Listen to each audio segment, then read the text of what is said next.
Evening all and welcome along a Friday Night Live with RB and the crew, and the link is up in the side chat here. So if you want to jump in on the stream tonight, click the StreamYard link. All you need is your mic, your computer and a decent webcam. Come and jump in on the stream. If you're on a mobile phone, we don't mind. Couple of things that we have obviously going to be catching up through the night, and hopefully he will be on the stream, is Rhythmic Biker has said bye-bye to Sprinty. So all the best to Rhythmic, and hopefully onward and upward, mate, with the new one. Let's just say a quick hello to everybody that's joined us in the room. So Lover of You, Boating Biker Bird is here, Rhythmic's in the room as well, Simon Brackett, BMW Black Gus is here as well. So evening, everybody. Good to see everybody here. And hopefully the weather is going to be turning out for the better in the next couple of weeks. So as Rhythmic said, very sad video. Yeah, it is. But onwards and upwards, that bike's been with him a long time. So he's obviously going to be moving on to new pastures. But it is sad to obviously see the Sprint go. But as we say, pastures new. I do still feel a little bit of regret about getting rid of the ZX7, but obviously I moved on to a bigger bike, and I'm sure Grant will feel the same once he gets his new bike in the stable. So something different. Race Moto Life, good to see you in the stream. Hi, buddy. And obviously CDB is here as well. Jay, how you doing, buddy? Crazy Dad Biker is in the room as well. Normally it is a very, very packed Friday night, and before we forget, I will talk about YouTube, because YouTube now has changed all of their policies and all of their bits and pieces that they are doing. So if you do swear in the first 18 seconds, you get demonetized. If you do have adult content and you don't put an over 18s disclaimer, or don't have your videos marked for over 18s, you get demonetized on that as well. $1 Million Bogan is suffering big time at the moment. He swears in every single video, and obviously they are looking at trying to demonetize the $1 Million Bogan. New channel for everybody though, and I definitely recommend that you go, if you fancy a little bit of humor on a motorcycle, go and look at Wally, the $1 Bogan. He started off his channel, I think, beginning of the week, and he has gone over the 1,000 already. But he's doing some crazy stuff out there. And as Crazy Dad's just said, yeah, he's a bit of a... but as I say, if you wanted to, do something different, have a little bit of a laugh at people's expense, that is the thing to do. Obviously, take the mick out of everybody. We were obviously doing different names for everybody in our little WhatsApp group, so we were going to do something different on that. So we have a little WhatsApp group that we share, and it's all good fun. It's all tongue in cheek. We have a dig at each other. Sometimes some people go overboard, but I'm not even going to go there. But we all have a little bit of fun. If you do want to come and join us on the stream tonight, come and jump in. Grant, come and tell us how you feel. Now you've dried the tears and had your glass of red wine, mate. We are on the Budweisers tonight. So I'm working my way through the case of Christmas Budweisers that we've got. 4 bottles in. So we shall see how we get on during the night. I'm starting to suffer with a cold as well. So if someone can come and join us, you're very welcome to do so. Solo Moto UK, he's just done his latest video as well, going out to his local cafe. So evening, Solo, good to see you in the stream, buddy. Couple of things as well that are happening, obviously, with YouTube monetizing and going on with their bits and pieces, and you have to sign a new agreement now. So if you're over 1,000 subs and you're monetized, you now have to sign up to their terms and conditions. If you want to stay monetized, you've got to do this by, I think it's the end of July. Now, YouTube will only give you 55% of the monetization that you earn. So YouTube automatically take 45% of it to themselves. But the one thing they are doing, and obviously shorts were counting for views, they weren't counting for monetization. They are now adding shorts into the monetization. So a lot of us that do the little short videos, the 15-second clips, they are now monetizing 15-second shorts. So that is going to be the big thing. Everybody watches shorts, and they are all really, really good. Some really good content on those 15-second shorts, and you can cram so much into 15 seconds. So that's one thing. Triumph And obviously, if I mention the word Triumph, Grant will cry his eyes out again. Triumph are not going to be doing electric bikes. They are doing some, but they are now looking at doing biofuel bikes. So that is a new concept for Triumph, looking to take on biofuels, obviously hydrogen cells or different types of fuels that you can put into a bike. So that might be the new option, obviously biofuel bikes. And the other option, obviously, Kawasaki are going along the lines of doing the hydrogen cell. CDB said, yeah, it's not as good as TikTok. TikTok are really ramming it home at the moment. You have to have a lot more numbers to sub. I think it's 10,000 to earn some money off of your views. But if you're banging out massive content on TikTok, you can earn a lot of money very, very quickly. Gus has just said short seat time. I've disappeared down many shorts wormhole. Exactly. And the thing is, with the analytics, if you start watching the odd crazy short, it starts recommending thing. It's a bit like TikTok. You can normally tell by someone's TikTok what they've been looking at because it gives you recommended views. So if you're into looking at topless birds or naughty stuff on TikTok, it's going to keep subscribing you to that content. And you start scrolling through your TikTok in front of your friends. It can be a little bit, hang on a second. Oh, I didn't subscribe to that. But it depends what it's all down to the algorithm that TikTok and YouTube all use. White Rock Riders in the room. Evening, all buddy. And Matt's here. MT Belly biofuels. Quick, everyone buy a cow. Exactly. You get a lot. You get a lot of methane out of a cow, mate. So if you want to get yourself some biofuel, buy yourself a cow. Right. One more time. We're going to share up the StreamYard link. So if you want to jump in on the StreamYard, don't leave me sat here on my own all night. And as always, if you are watching the Friday Night Live, then make sure that you obviously click the thumbs up. So we've got 4 thumbs up clicked at the moment with 21 watching. So go in, click the thumbs up. 21 people. There's got to be someone that wants to come and join me. Now, Zed will not be joining us tonight. He messaged me earlier. He's got a little bit of an issue going on at home. I'm not going to go into it, but hopefully that Zed said it's not appropriate for him to be in here laughing and joking on the channel on a night like this. So Zed will probably join us again next week. But as I say, Zed, if you are watching this on the rerun, mate, pick the phone up, give us a call, or you've got Peaky about as well. So I'm sure Peaky or myself have a chat with you. And if you do need to discuss anything, come and let us know, mate. Right. Quick one for Lover of You. Let's do this for fun. I do D&D if you know. Yeah. You see how 25% can make a company like Hasbro's gone. Exactly. Yeah. There are 4 companies in Milton Keynes that have gone to the wall this week and cutting staff. And they're very, very big companies. But obviously it got shared. We had one. I can't obviously go into the ins and out of who they are. But they have connections with the garage, and obviously they have cut numbers. And someone messaged us on Facebook earlier and said, oh, they've gone and been liquidated. And they haven't. They've just cut numbers, but they are struggling to keep things going. So there's a lot of people that are struggling to keep things going.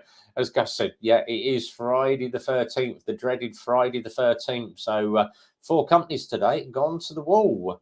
Or semi-gone to the wall, should we say. So, yeah, it could be the scourge of Friday the 13th again. It's good to see that we had the figures through today and bike sales are starting to increase. So it does mean that the good weather is out. People are starting to buy bikes again. And luckily, we've managed to get rid of the Blackbird today, our Repsol Blackbird that was advertised on the yard. That's been with us for about, just short of a year, and someone's phoned up today. So the Blackbird, the CBR 1100 XX has gone.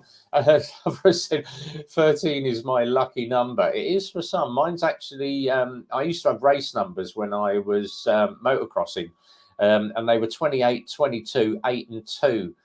Finally finished up on number 2, but it took me a long while to work my way from 28th all the way up to number 2. So quick one from Gussie, just sad for those workers, hope they get jobs. Yeah, exactly. as I say, you know, lots of companies, and it's not just the little companies as well. Amazon are looking at obviously their staff numbers. And obviously, with all these little delivery robots that you've got going out, they're saying, "Oh, we might need to cut back on the staffing issues." But who's going to be loading the robots? You know, less delivery drivers, but obviously, people have got to obviously still pack and put stuff in those robots. I've never got into why Amazon use those robots. You see loads of them hammering around Milton Keynes on the road. Crazy one for you. We had a customer's car come in. Now he was parked semi on the pavement, and he's just obviously come in for a paint quote. He's got a massive, great scratch all the way down the side of his car. And I said to him, "Oh, it'll probably buff out. You know, it looks like rubber marks." He said, "Yeah, I actually got hit by an Amazon robot. But Amazon have agreed to obviously foot the bill because I've got it in my rear dash cam and my front dash cam, and it was bleeping as it went past." He said, "But I've got the photos of it, and Amazon are paying for the paintwork." So a bit of a weird one. That Amazon robots are taking over. Yeah. Rhythmic, great video by the way. Sad to see so leaving you behind. Yeah. No more oil needed in the Sprinty. Obviously, the new bike is on its way. Howie just said, "Hello folks, who's had bad luck today?" Always Friday the 13th, a load of old Howie. We've actually done all right on Friday the 13th. We've managed to knock the work out left, right, and centre. The only bad thing, obviously, was mine yesterday, Thursday the 12th. BBB, if you didn't know, BBB down here. It's just said Amazon have robots packing parcels and loading the little bots too. There we go. BBB does stickers, key rings, fobs. If you want anything, just grab one over here. Now, if you fancy one of these are going out. So if anybody wants these, I've got 20 at the moment, but drop me a DM. And there we go. The new RevBomb key rings. So YouTube, Instagram, Twitter, and Facebook. So that is the new key rings, the RevBomb key rings, personally done by BBB. So thank you very much for those, BBB. I have got another lot on order, but if you want a key ring, drop me a DM and I'll stick one in the post with a sticker for you. But BBB gave me a little laminate for the front of the bike with RevBomb UK on it, with my YouTube logo in Kawasaki lime green. Went to put the sticker in, got halfway across, and then it was like, crap, and the backing came off of it. So I completely balls that up. I might have to get BBB to come over and fit it herself for me. Tilt the camera down. It's only because I wanted to get this in behind me, my Christmas photo. So here we go. You can still see the bottom two anyway. So that's that. But if you do want a key ring, or if you need any stickers, or you need anything in laminate, multicolors, or anything clothing wise, Jess does the clothing. BBB does all the stickers. So message BBB, and I'm sure she will do you stickers, key rings, bits and pieces at very, very good prices. So yeah, that's BBB. So you're over 20 a package and ready. Let me know when. Money's waiting for you. Raise your chair or lower the webcam, Rev. There we go. It was just that I wanted to get that in for you. And my chair won't go up anymore. This is it. I've got a massive, great desk here. Now, just cut the new decal. That'll be brilliant. I'll let you come and fit it, BBB, because I am crap at putting stickers on bikes. Rhythmic will tell you, he gave me one of the stickers and I managed to put it in sideways in my top box. God knows how I've done that. Not going to have someone. I'll send. If you want to drop me your details, if you're in the US, I don't mind posting. I don't mind the postage. I'll chuck one in the post for you with some stickers. So send me a DM. You've got my Facebook channel, or if you go on the website, it's got my email. So, or if you didn't know the email, it's mrrevbomb@gmail.com. Drop me a quick text or drop me an email, put your address on it, and I'll stick one in the post to you. So can we have a close-up of the photos behind? I have got loads back here. So let me move that way. Starting from the top, so my bike stickers, we have Crazy Dad Biker, bloody great big massive sticker that he's got there. That is Dad and Mad. We have Rhythmic Biker. We have got Dave, the sidecar dog. We have got over here Tins on tour.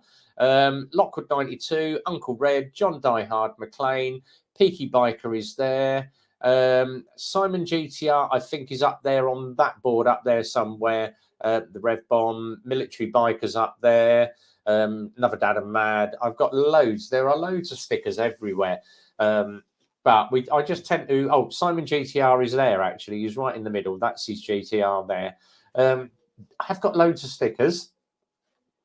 As Peaky's just said, oh, give me 10 minutes. He's going to jump on. So while we're doing that, the other quick one, obviously, this behind me. Where are we? That side. That was given to me by John Diehard McLean. And that is a tin Kawasaki. It's the Z1300. It was one of the first bikes I had when I was 17 years old. Passed my test at 17, went straight to a Z900. 3 months later, went out, still coming up for 18, but still 17, and bought a Z1300. And everybody said, that will kill you. And it didn't. I had that for about 2 years. Simon Brackett, did the TMF sticker fall off? My TMF sticker that someone gifted to me is actually on the bottom of my dustbin at work. So every time we go empty the dustbin, it's got the Missingdom flyer on it.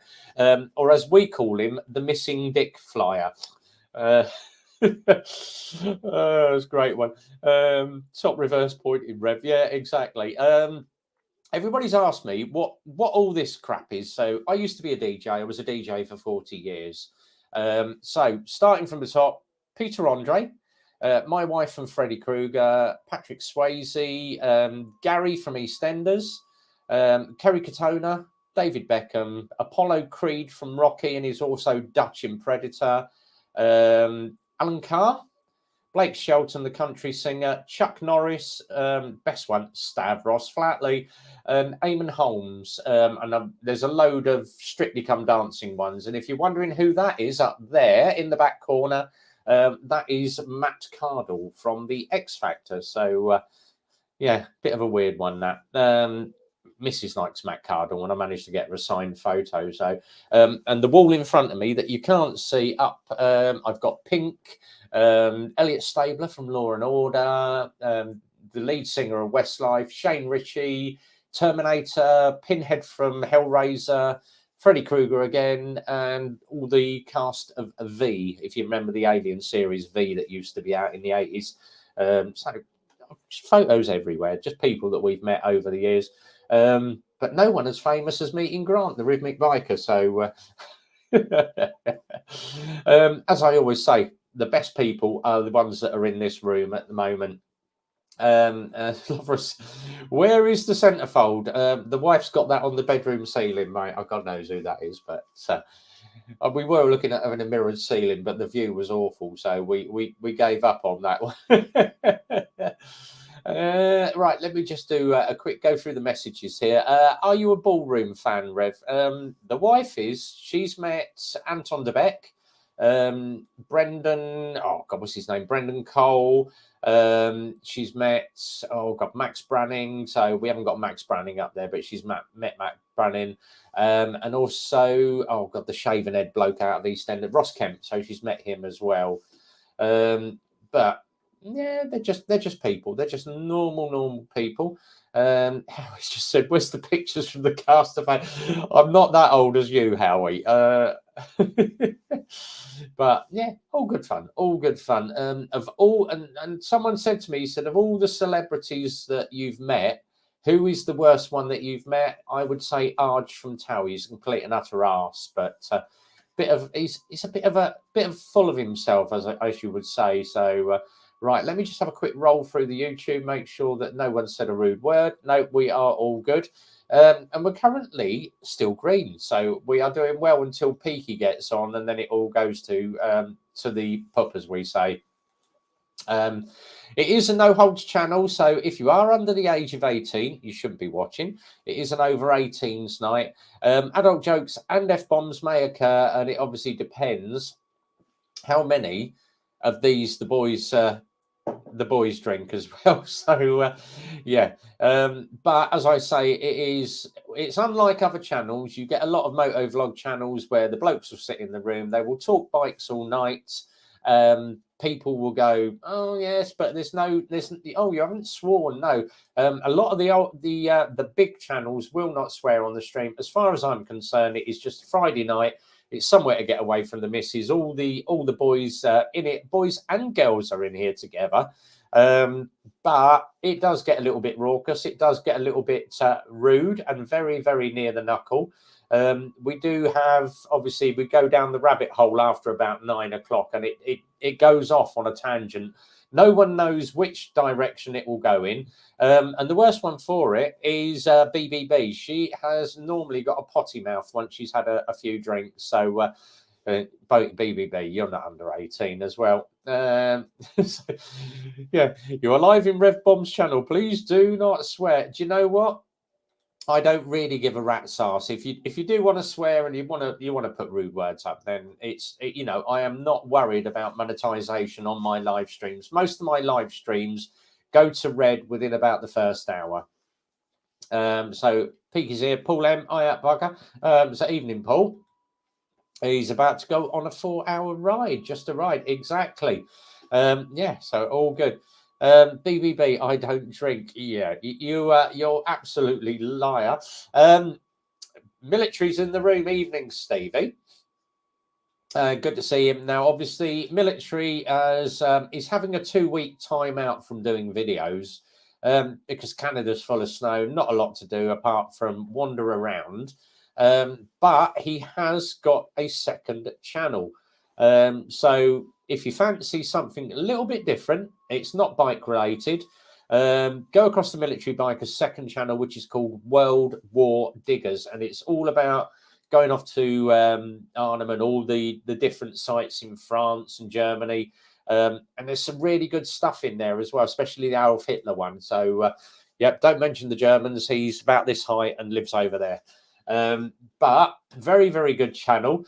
Go and watch World War Diggers. I have sent a lot of people to World War Diggers. If you want to watch some good content and you just want to sit back, watch a bit of the old nostalgia, go and watch the old World War Diggers. That's Stevie's second channel, Military Biker's second channel. But obviously don't mention the Germans. 1 World Cup, 2 World Wars. That's all I'm going to say on that one. Yeah, apart from the last England game. And I believe that Military Biker is coming over for the someone said to me that Military is coming over for the Liverpool football match, but he's literally going straight back. So he's just coming over for the footy. But it'll be a little bit of fun. So empty tanks in the room. Evening, buddy, Mr. G. How you doing? And Military Biker, yeah, motherfunker, how you doing? But Peaky's going to be on in a second. So if you're into ginger men with big beards and talking a funny language, which you can just about understand, that we get Peaky on. He's going to be on very, very shortly. Liverpool, Real Madrid, yeah, mate, back in the UK for a week. So yeah, good to see you. We ain't going to have a chance to catch up, but I'm sure we will get round to catching up with Military before too long and getting a little bit of time out with the boys. Hopefully, I am going to be catching up with Peaky this weekend, weather dependent. So everyone says it's going to be absolutely pissing it down on Sunday.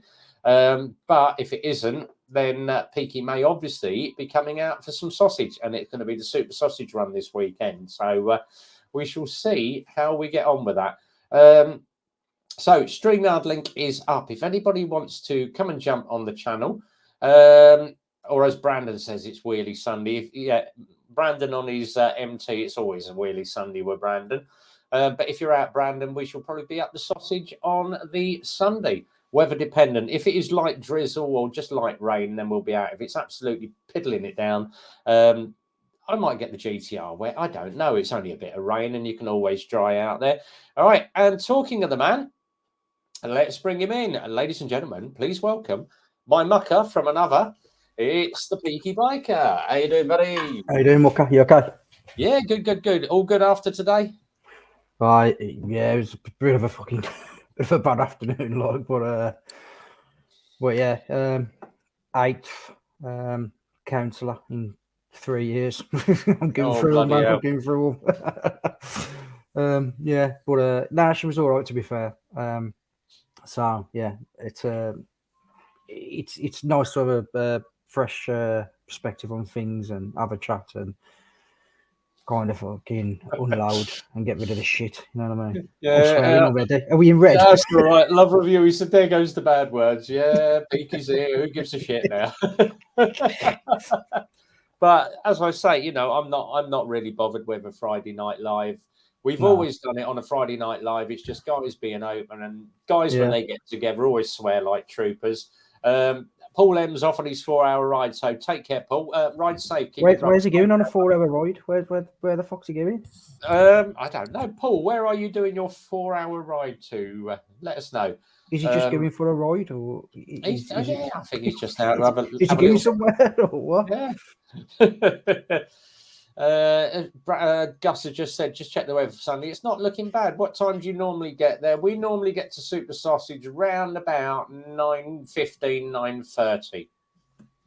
And obviously dependent, because obviously Grant's got rid of the Sprinty now. He may be in the Sportage, or he might be. I don't think he'll be pillioning up with Simon for a ride. Not after the last time. So 4-hour ride around Bingham sounds funny. Paul, he's off. Here we go. Medicine Park, Mount Scott, Mears, and other parts of it. Oh, nice weather out there. Then. Lucky man. Fair play. Yeah, enjoy the ride, Paul. Just ride safe, buddy. Just keep it rubber. I watched that. I watched that video. Yeah, with Mick getting rid of his bike. The other one he put on the other day. I did message him and say to him, that looked pucker out, did that look proper professional, like, you know what I mean? He's done a really good one tonight. Yeah, it's really good. So Gus is coming down to Super Sausage on Sunday. Yeah, I'd be about 12 weeks since I last seen Gus. So yeah, that'd be a good one to catch up again. I think I might, depending on weather up here, I think I might try and pop down. Yeah, I'll buy you brekkie if you turn up, mate. Fuck it, 100% I'll be there. Oh, I'm trying to drink my beer and it's still got the bloody cap on it. I wonder why I wasn't getting anything out of it. Fucking bit of Alzheimer's kicking in there, kid. Oh dear. Yeah, I'll tell you what, we've had a bloody hectic day today. I had one of the guys brought his NC 700 in. Yeah. He's got the old DCT on it, so it was full service on it. But when he brought it in for the MOT last month, it failed on the front brake caliper. One of the pistons was leaking all over the pads, so I had to fail it because it was chucking brake fluid out.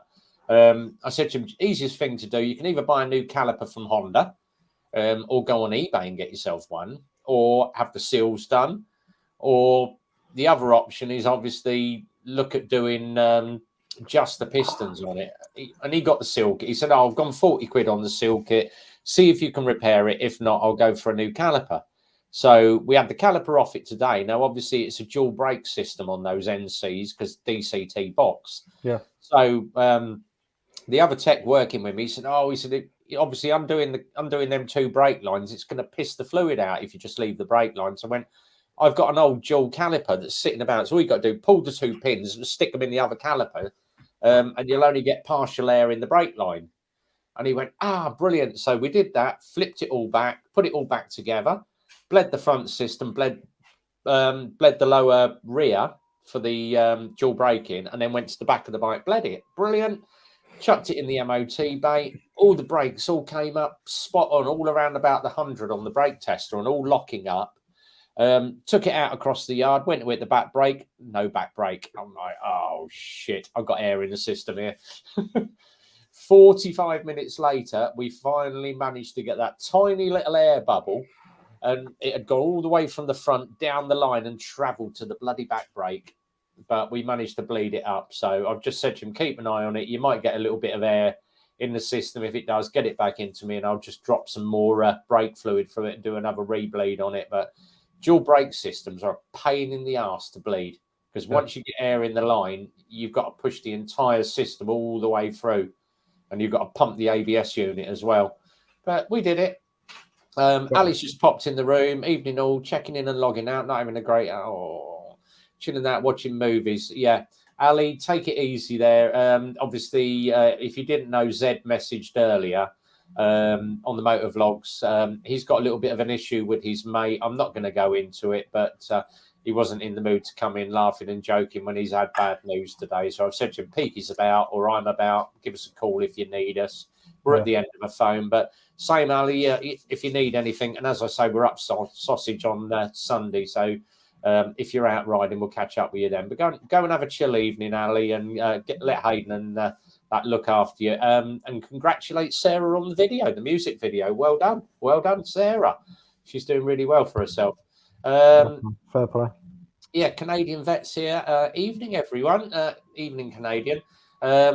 BBB, sending you a virtual hug, Ali. Hope you're okay, lovely. As I say, we've got a huge community on the WhatsApp. So if anybody does have a down day, this guy over here is brilliant. If you're having a down day, Peaky will always pick the phone up and have a chat. He's helped me out a few times, and I've given him a call a few times every time I have a really shit time. There's going to be fisticuffs tomorrow, Peaky. Yeah, someone is in for a debrief tomorrow. Someone's getting debriefed. Oh, I'll tell you what, I had all my bolts in a piece of card. All for that. I've got the bike back together. You saw me putting it back together.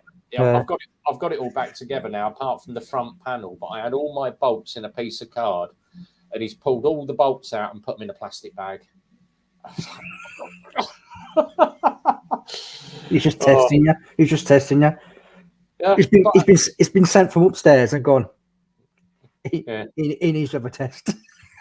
But the thing is, I've got a very, very good memory for bolt sizes and what came out of where. My brain is like a GoPro in reverse. So when I'm taking it apart, I know exactly where. But it was just rooting through the bag, and they came out to me and said, "Why have you lined all your bolts up in a row?" I said, "Because I know that's the sequence of bolts I need to." You're just being picky now. And I went, "No," and that's just exactly how I had my bolts the first time round. And I've just I memorised them. I know how stuff goes together. You have to sellotape his hands together like this. Oh, he's gonna have more than that. Just like that. He's gonna have more than that tomorrow, I tell you. I'll be kicking his ass tomorrow. The other thing was obviously my rear hand grips, because you've got the two metal carriers at the back. Yeah. And I said to him, make sure you look after them. Don't let them knock together. And he's just lobbed them in the box and they've cracked together and chipped. And I'm like, but he's only 17, so bless him. He'll learn. He'll learn. Should know better than, shouldn't it? 17. Yeah. But electrical tape and duct tape work very, very well. Yeah. Hit him in the stomach and the sides, because it'll be a cause of the bruises then. Exactly. Baby B says debriefed. It's super sausage time. Yeah. Yeah, bring him to the super sausage. I'll debrief him then. Yeah. Have a serious look. Yeah. But bless him, he's gone out and got his dad bought him a Zontes 125 last week, so he comes backwards and forwards to work rather than in Mum's car. He now comes on his bike. So yeah, I shall get my revenge tomorrow. Plug caps are great when they're not actually connected to the bike. That's what you ought to do. You ought to take his bike apart, put all the bolts and everything in one bag, and give it him back at 5 o'clock. There you go, son. Sort your bike out. There you go. You got half an hour to put it back together. Look at your watch and go. Yeah, get a fucking jog on, eh? Jog on, buddy. You're gonna. Oh, brilliant! I'm going to share the for everybody that's anybody else that wants to come and jump in on the StreamYard link. Link is up down there. Come and jump in on the StreamYard. Me and Peaky are going to have a blast anyway. Yeah, I'm going to have to get another drink in a minute because I've had about 6 already. I'm on number 3 at the moment, so I'm on the old spice room. Harry says, I put a bolt down when working in the garage on a bike turn around. It's either gone or I can't find it. I find all of it. I'll tell you the good one to do. Tuesday now is beer date. That's what you... It infuriates a lot of people. So you've got someone working on a car and he's put all these bolts in his little magnetic tray. Get an extra bolt out your toolbox and drop it in their tray. Because they get to the end of the like, You know, does that one go? Or a couple of washers. Or put a couple of washers. I'm like, the fuck are these come from? And then especially if they're too big, because I'm like, where's this come from? That's massive. Man. You said, wait, you said 4 before, so that means you're on. That means you're on 7. Yeah. I've had a few. I've lost count. I'm just working my way through we bought a box of Budweisers for Christmas, so I'm just working my way through them. So, check the bin. Oh no, there's 3 in there. That is number 4. Yeah. Oh, plus I had 1 for dinner. So yeah, that's number 5 then. Fucking dinner time drinking. Oh, I always have a drink when I come in from work. So I sit there with my evening meal. I'll always have 1 or 2 beers or a glass of wine. Once I start, once I'm on it, I'm on it. There's no. I'm gonna have 1 or 2. I'm on it. I'm on it until I can't get to bed. I have to go up the stairs like a 4-year-old kid on my hands and knees, and me helpers. We've all been there. All been there, yeah. Been there, done it. Had the t-shirt, yeah. Well, I've still got I've got a box of Corona to do yet, and a box of Doom bars yet. Military trampon chips, but you go. You've had a bad night when you wake up and you're sleeping in the bath. You've had a good night then. Or you wake up and you think, who the hell's that in bed with me? I don't recognise that long hair, and it turns out it's one of your biker mates. Yeah. Or you wake up and you don't know where you are. Fuck. Oh, Howie, Peaky, have you forgiven me yet for gate crashing your Wednesday live stream? Mate, I found that hilarious. That really was funny, wasn't it? I enjoyed that. How the hell's he got in on the live stream? And then he's like, oh, it's moving around the screen. And initially, I was thinking, I was even drinking on Wednesday, and I don't remember being. I was like, I can only have 6 people on the live stream because I ain't paying 20 quid to do a live stream. I was like, how can I get 6 people on? I don't remember him being on. And then when I see him moving off, I thought, you fucking sly fox. That was good.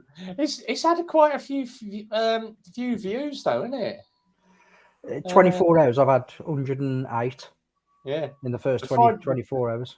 Yeah, the live streams always go, well, let's just see how many, how we got for gate crashing your... You probably got more than me. How is that? Now, give me 2 minutes. I'm going to get you. Got 248 subscribers. He's had 66 views on that. Oh, brilliant. My next victim is Exeter Rider. Oh, you've got to do it on Exeter's. Exeter will love it, I tell you. He's brilliant. Love old Exeter Rider. Oh, brilliant. And we've got no snoring dog tonight, which makes a change. So, yeah, the old boy's not snoring his head off down there.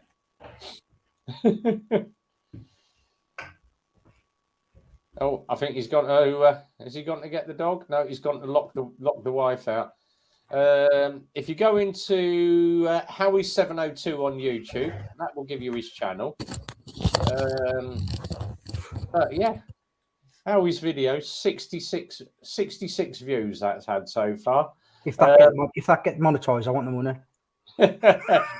Right, let me just I'll copy the link in because obviously it was Peaky, Escher Vlogster, Andy, Sprocket Rocket, Chris was in there, Stuart Zed, and myself were all in there. Right, let's go across. Let's share the link up. So if you want to go and watch Howie's one, let's roll through these at W800 Cafe because we are. Back to work. Ciao now for boys. Take care, Stevie, and see you soon, buddy.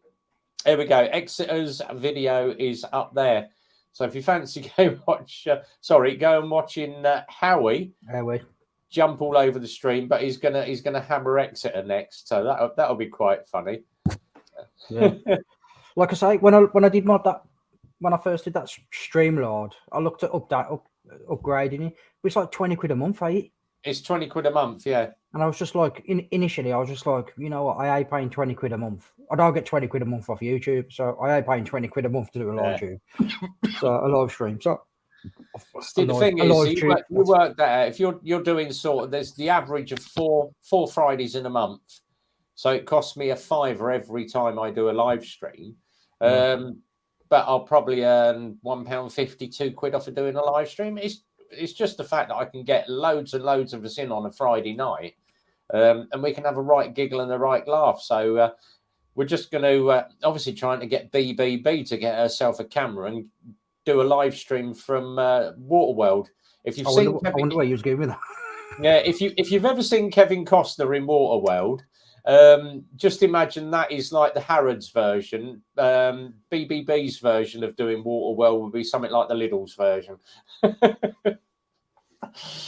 But live from the canal barge with floating dog poop and duck mess on the canal.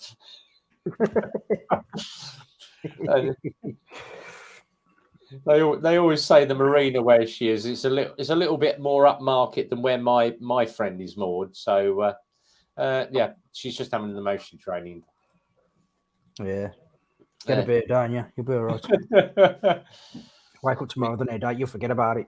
Exactly. Hopefully tomorrow is a better day. Brilliant. Yeah.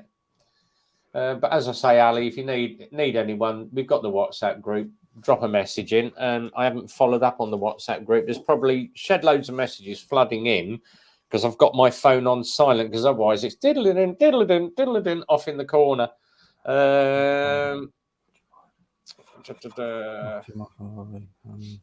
Baz is suffering from Alzheimer's at the moment, so Boo Rider's got the touch of the Alzheimer's. So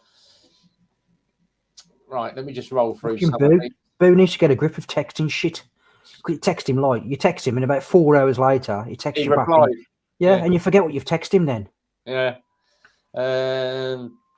My mate crashed his pannier on a road divider at the light bollard, knocked off it. Oh, Jesus Christ. 7-rib broken shoulder. Yeah, UK. Jesus H. And them pans aren't little bikes either. They're bloody big things. I looked up one of them before I bought that little Kawasaki Versa that I had. That was a cracking little bike, but it just had no beans on it, man. You went like 90 miles an hour and you're struggling. Howie, I'll pop in for 10 minutes if you want. Yeah, if you want to jump in, Howie, come and cheer the stream up. Get the guitar out or something. No. Stop there, Howie. Stop there.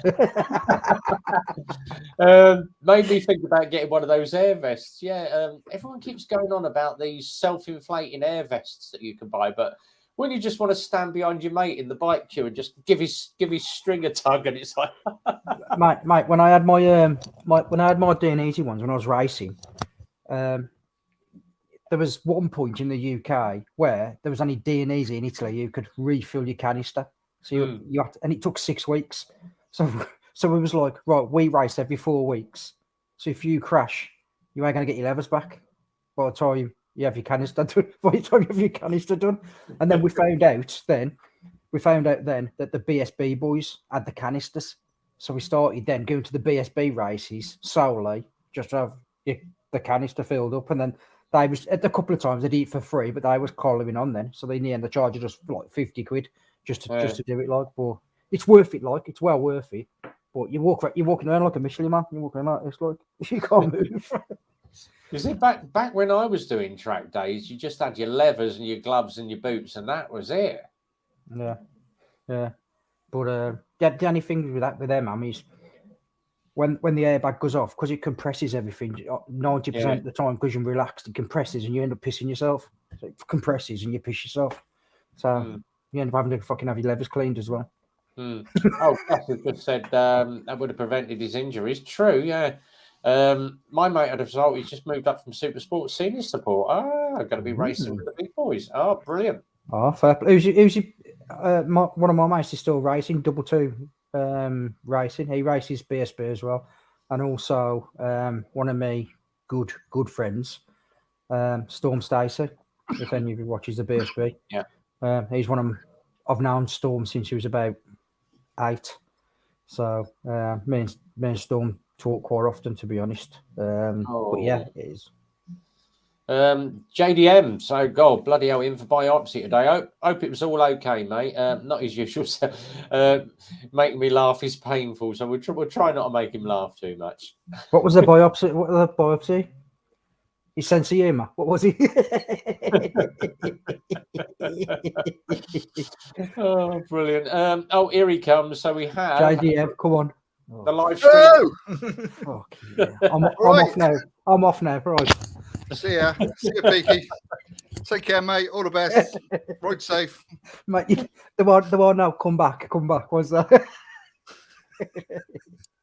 No, I thought when I did it, I thought, oh, he's gonna go mad at me. He'll be out. He's gonna chase me down and sort of.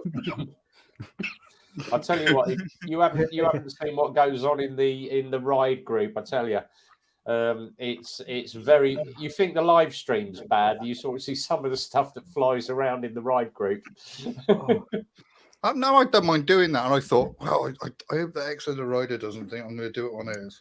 Oh yeah. The thing is, I was waiting up on Wednesday. And I thought, oh yeah, I'll jump on Peaky's and I'll have a chat, like you know. And I thought, hang on a fucking moment, is this all fucking closed shop here? What's going on?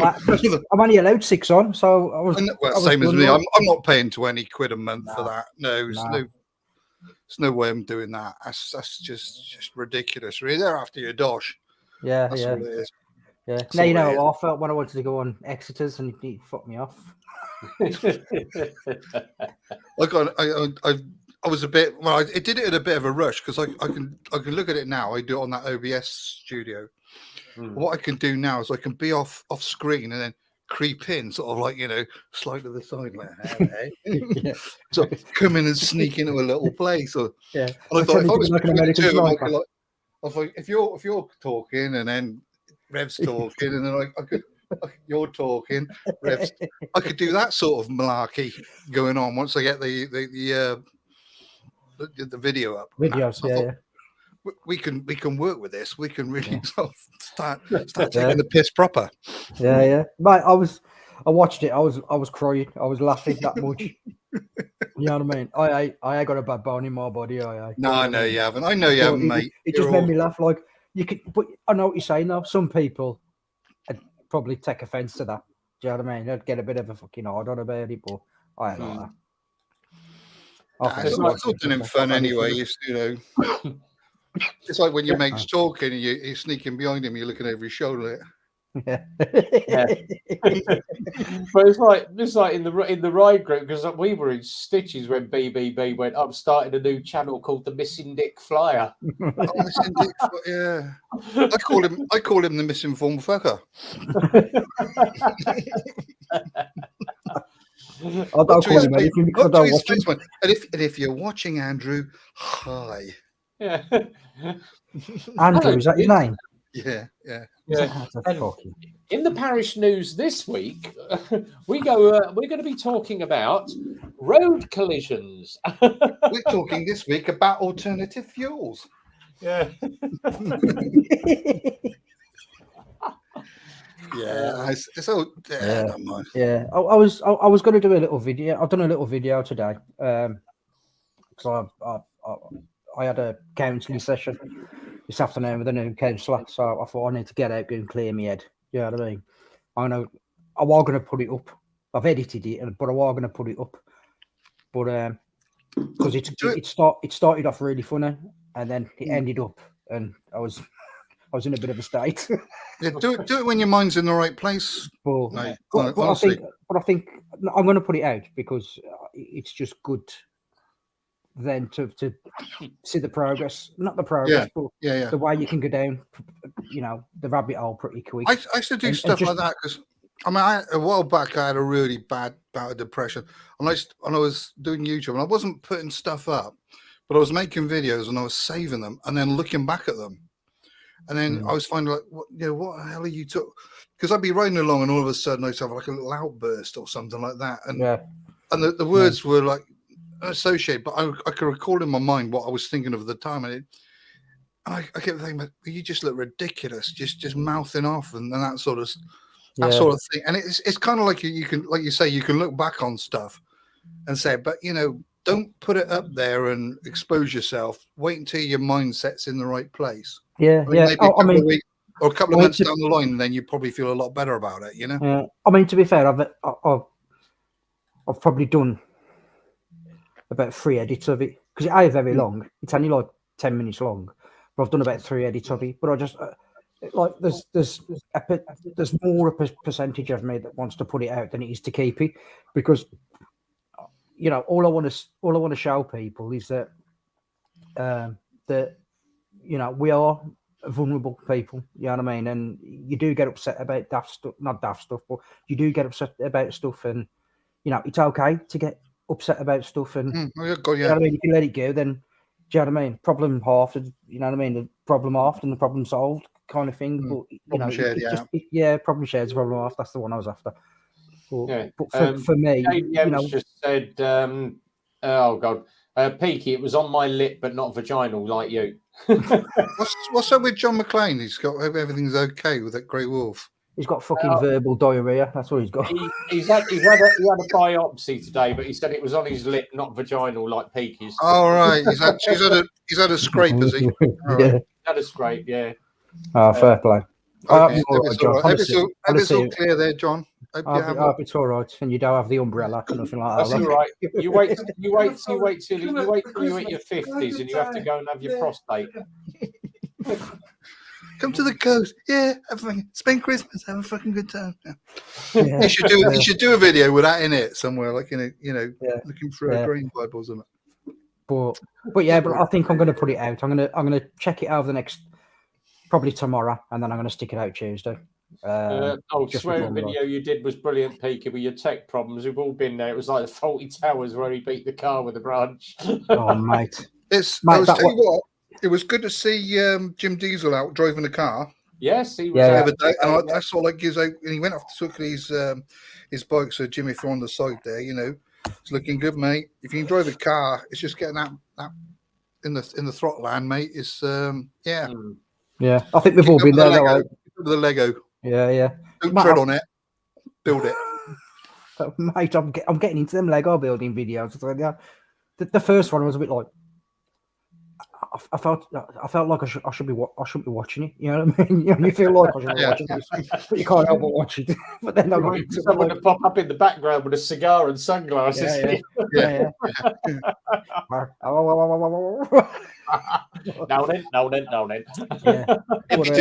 Next thing he'd be doing fucking trips going to Legoland, wouldn't he? He'd be going to Denmark to see the Lego and go back to Gussie's, like that must honestly, that little clip that I did for that was going on for about 10 minutes, and I edited the one bit out because it had just been about 40 seconds of just beep, and I was like back. Riding my bike, I ended up pulling over at one stage, taking my helmet off. I was like, I need to calm down here because I'm going to end up throwing it in the field. Like, I need to calm down. But it was funny, man. It was funny, honestly. I was, when you get home and you watch it back, and I was like, I've got to edit that. That's hilarious. That's hilarious.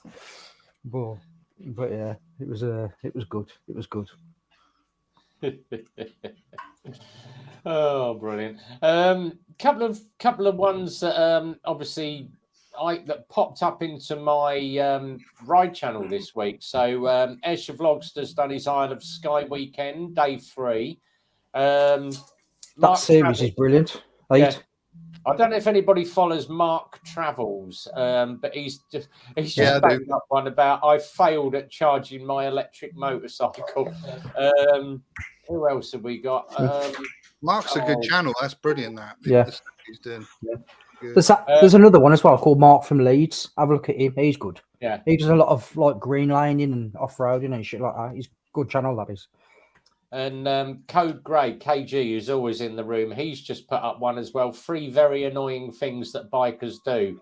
That is a live great stream videos. I thought you meant this live stream. Bragging. Yeah. And talking bollocks. Yeah. That's my channel fucked. Talking shit, eating breakfast, eating greasy foods. But yeah, has anybody watched the $1 Bogan?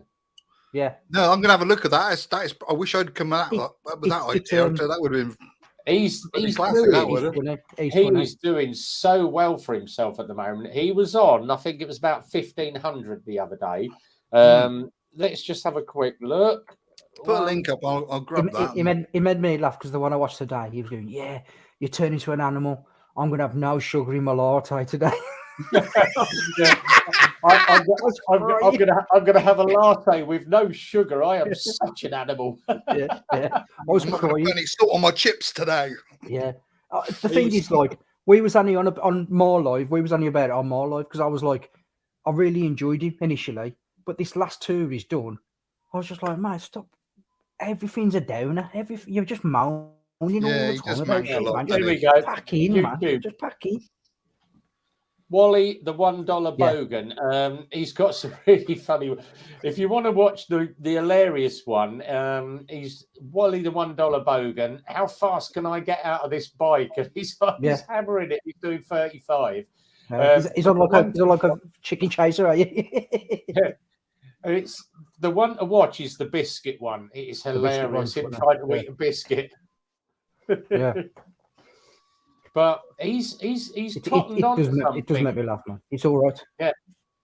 He's cottoned on to something that no one else has. So, for instance, his initial video, 20,000 views in 3 weeks.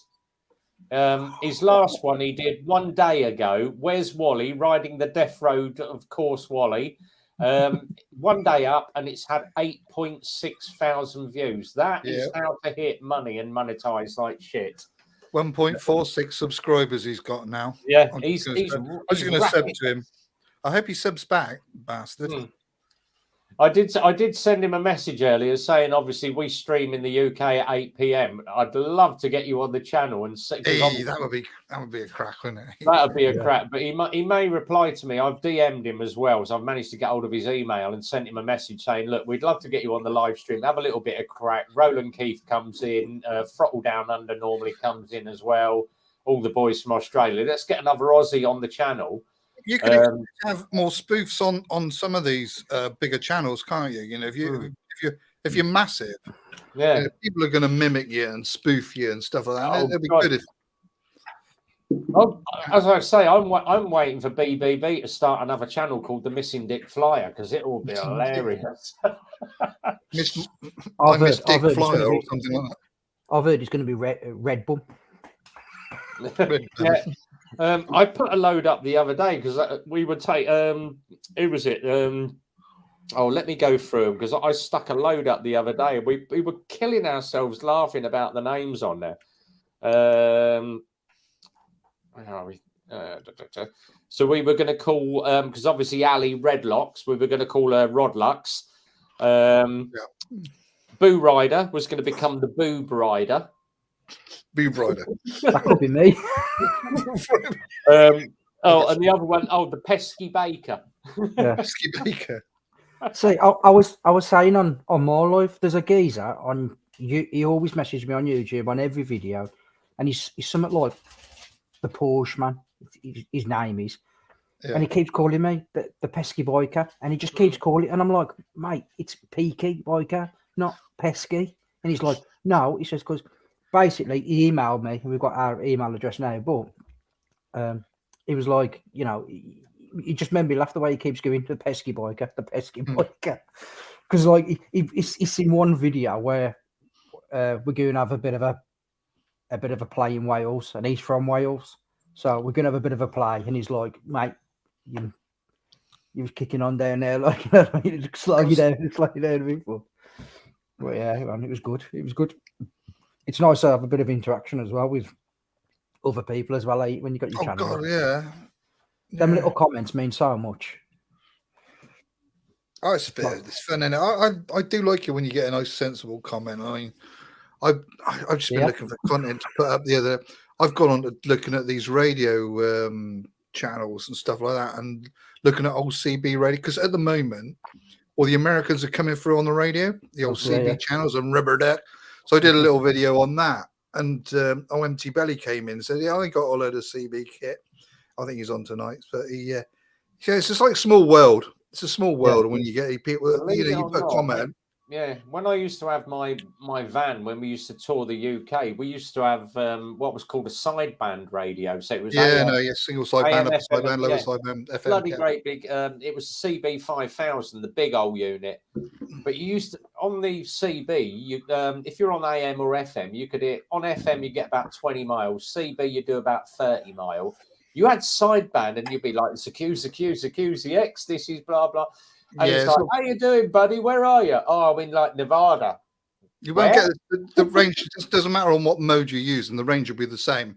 What you're talking about there, Rev, is what they call propagation or sporadic key propagation. It's like the ionosphere. It's like the upper levels of the atmosphere.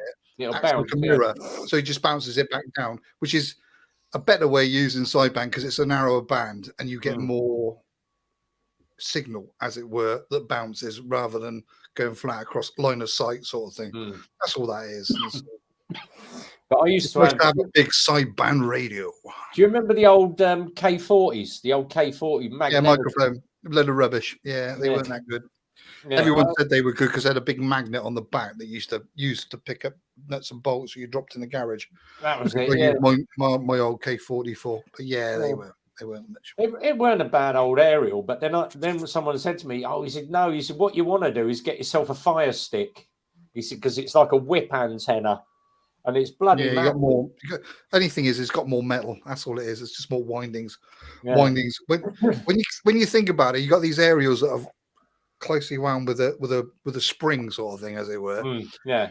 And what's it? If you remember your nana's old bar heater, that's basically what that is. The more energy you put through it, the more you get heat coming out of it. I wonder where you do that. Signal, that's coming out as heat. Yeah. But then you used to have the old boys where you'd pull up next to someone with a CB, and someone said to me, "What's that box down there? Press the button and put it on. What is it?" And you had like the 200-watt burner underneath. Boots. Yeah, stick the burner on and blow their CB to Kingdom Come if they were sat next to you. Set my boots off. Yeah. Some of the chat on, if you go listen to it, it's just like a load of old rubbish. There's one was, "I'm from Kentucky, the 1256 radio station coming at you in the big mouth." Come on. What the fuck are you talking about? You're just talking rubbish. It's just, honestly, loads of it is just like a load of drivel, but it's funny, and I just chuckle at it. It's a laugh. So, that's a big 10-4 rubber ducky. Rubber ducky. Big fault. Come on, good boy.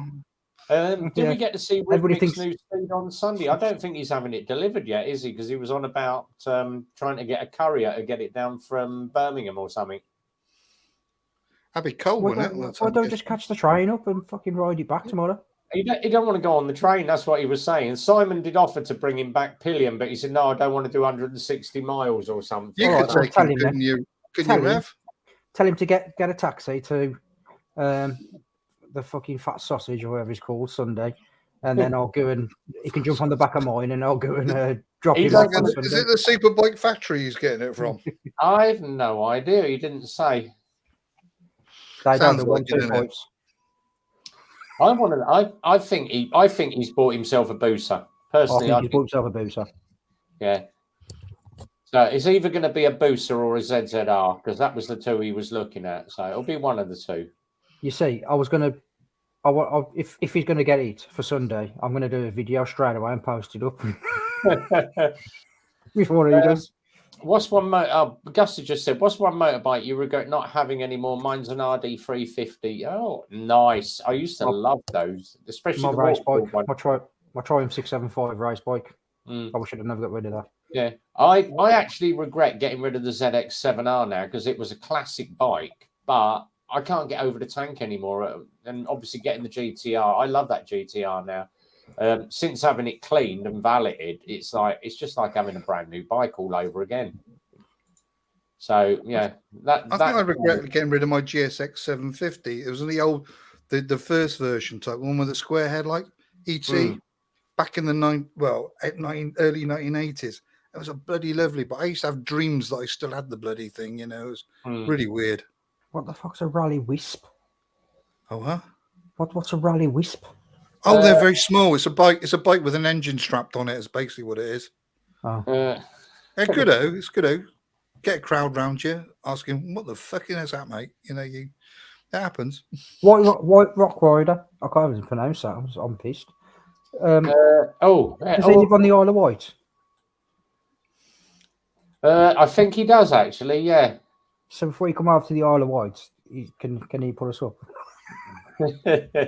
Yeah, he's put the motor rev guys up. I think it was. I know. I seen him do a video with. I think it was him with the motor revvers.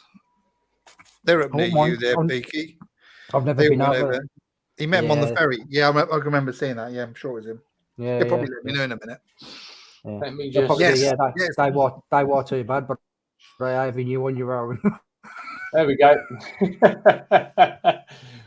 Rally Wisp. Yay! Oh, mate, that's lethal. Wagon. It's nice in the gold. That's a bit. Have you got one in red? Let me have a look and see if It's a bit like a postie bike, isn't it? Let's go on to the images. Let's have a look. Oh, they do a moped army one. Yeah, that's like a frantic motor. Oh, it's a bit of kit, isn't it? Mate, that's like a rally chopper. We should all buy one. It's a rally chopper but without the gear stick, isn't it? Yeah. Mate, that's lethal. How much of them? Go on YouTube. Have a look how much them on YouTube. eBay. Rally choppers were lethal anyway, weren't they? Because how many kids probably lost their gonads on them? I lost one. They've got the electric version. We don't want an electric version.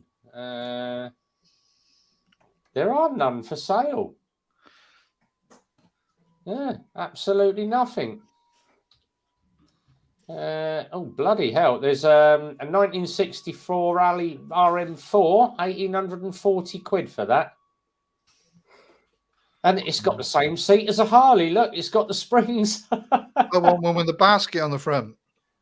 I'll tell you what, the best one that I used to have, and it was, do you remember the old Pooch Maxis? And that was great. Yeah, the banana bike, the yellow one. Yeah, well, I had the red one. It was my granddad's bike, and it was when I got to 16. And I thought, I'm 16 now. I can get out on the road. I can be legal. All my mates had fizzies, and everyone else had the older Honda SS50s. And my granddad said they were the slowest. The Pooch Maxes and the SS50 were the slowest. I had an SS50, so you probably would have been behind a group with me, saying like, "Oh, this is." But it went from A to B. But 17 when I did my test. And then everyone else was whacking around on like the RD250s and the what was it, Suzuki X7s. And there's me banging around on a Z900. And then I went to the Z1300. Everyone was like, "Oh, it's not fair. You've got a big bike." Yeah, because I know how to ride, you bastards. Well, my mate had an AP50 and I had an SS50, and he used to rip the shit out of me everywhere. He always used to arrive first and that sort and just tease me on it. And I came back on leave in the Navy, and I just bought myself a GT250. He brought himself a GT185, and we was coming up to see me to show this thing off. Because I parked the SS, I still had the SS50, so I parked it up out the front of my house. He came round to show off this new nice white 185. I said, "I'll just go get my gear on." So I went out the back, put my lid on, put my jacket on, came around the side of the house on this bloody GT250. I said, "We ready to go then?" And he pissed off. He didn't like it. He just didn't like the fact that I had a bigger bike than him now and could rip, But hey, that's, you always had that little mate that used to come round and, "Oh, look at the next bike I got." Sad though, really, I suppose. I've got to invite off White Rock over. Yes. Oh, Grey Wolf had the Pooch M50 Sport and the cut-off sort of road runner on the back. Brilliant. Let me just bring up this one because I've got to do this obviously for Peaky. It has been shared up this week. Let me just go shopping. Right. Oh, your connection is not private. Proceed to the bike show. Yeah. Come on, log in. I've got a privacy error for Milton Keynes Bike Show. Oh, they've obviously not done their HTTPS certificate correctly then. Right. On show. How you doing, Mucker? Right. Let me just roll into this. So, it's not gone out to. It might be in my. Oh, let me see if it's in my emails because it came. When did it come in? Bear with me. You carry on for a second, Peaks.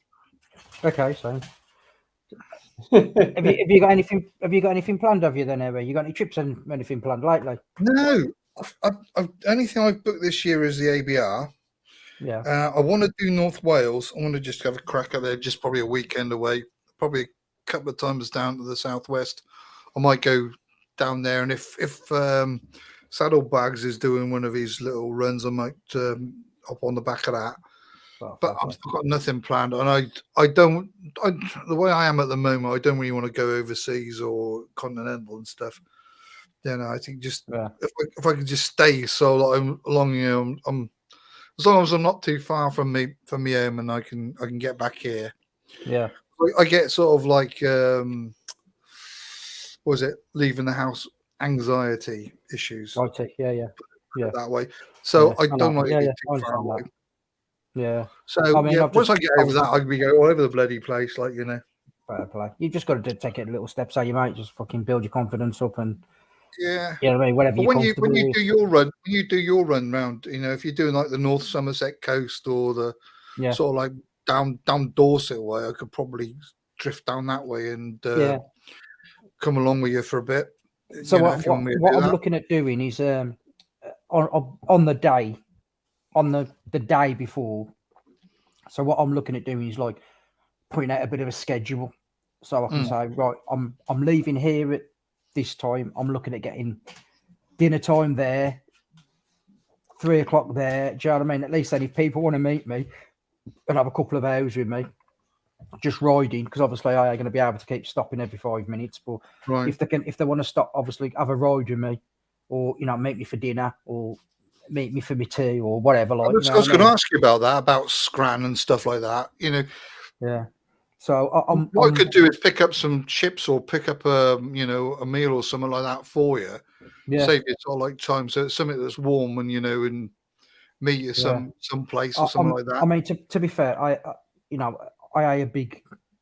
eat breakfast. I like a full English and all the rest of it, but I'll have that at like 11 o'clock, and then that's me done then till tea time kind of thing. I'm not one of these who gets up and I've got to have, something to eat by 8 o'clock kind of thing. I ain't like that. So one time up, I'll be gone, and then I'll be stopping at, I don't know, between 12 and 1 for a bit of scran, and then I'll be stopping at tea time depending on where I'm stopping. Because I've got a couple of people who've said I can stay at the Roses and stuff. So at least then I can put in the bike in the garage. I got to unload it and all that crap. Do you know what I mean? I can literally walk in, chuck my gear off, put a trackie on, have a shower, have a bit of bite to eat. Can of beer, get my head down, get ready for the next day. I'm a bit inland really, so it wouldn't sort of like help you out. You'd have to come sort of like 30 miles inland, and There we go. So, quick one for you, Peaks. MK Bike Show returns to Stadium MK this year on the 9th of July, which is a Sunday.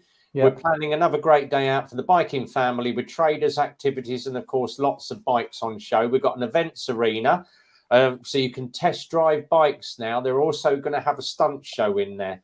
So the guys are looking to do a stunt show. We've got advertising on it. Vloggers Marquee. Come hear from some of the world's top most followed moto vloggers. Auto Jumble and a family zone. So they've got a gamers mega bus, so loads of PS2s and PS4 and all that sort of stuff. Attractions, charity stands and more. And that's obviously Sunday the 9th of July, Stadium MK. What they're actually doing if I go to the form, so that's just to show everybody the pricing on it.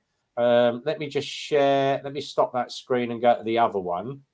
So I've said that I will front most of the stuff out on it. Traders booking form. There we go.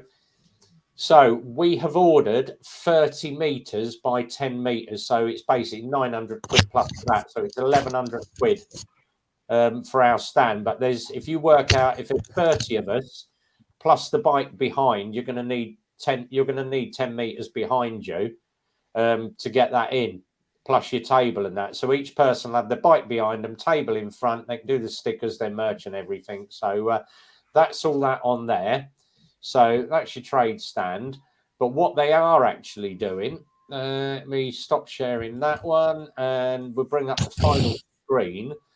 What Matt said to me, he said the best thing to do. I've got to find the right form. There we go. So the traders' terms and conditions, 6 year. We're going to basically be setting up between 7 and 9:45. There will be no vehicular movements after 9:45, with the exception of those participating in the ride out that will finish as the event opens. So what we're actually doing is a ride out before the show.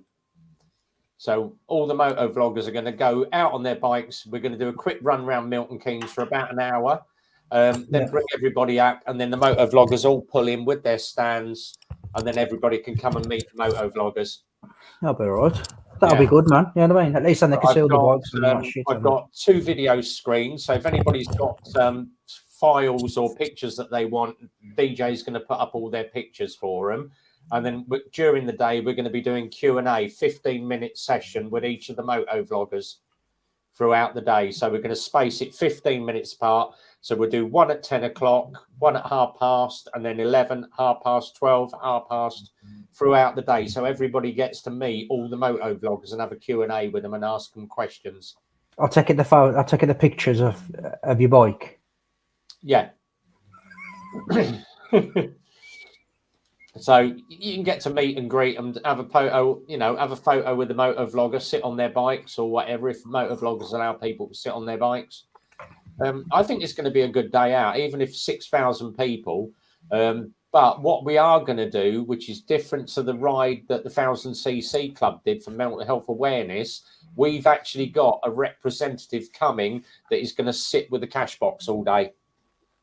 So all the money will go directly into their pot, and they will take it away at the end of the day. There's none of this, I'll write you a check, I'll do this, I'll do that. So it makes it easier. Gus, there's going to be a set route. Yeah, where are we going to meet for the ride out? There is going to be a set route, and we're going to start off from the MK Stadium. We have organised police outriders with it, so we will get an outrider probably at the front with the main biker and an outrider at the back, so we keep the whole pack together. But they reckon there's going to be about 150, 200 bikes on the ride out, if not more. So it'll be quite a bit of a spectacle running through Milton Keynes with all those bikes. No wheelies then. No wheelies. I'm sure it said guest star TMF at the bottom of the page. No, it actually said TPK, actually, the Peaky Biker, TPB. There's no missing Dick Flyer turning up to our stand, mate. He'll get booted off. Nah. But it's going to be... He'll get debriefed around the back.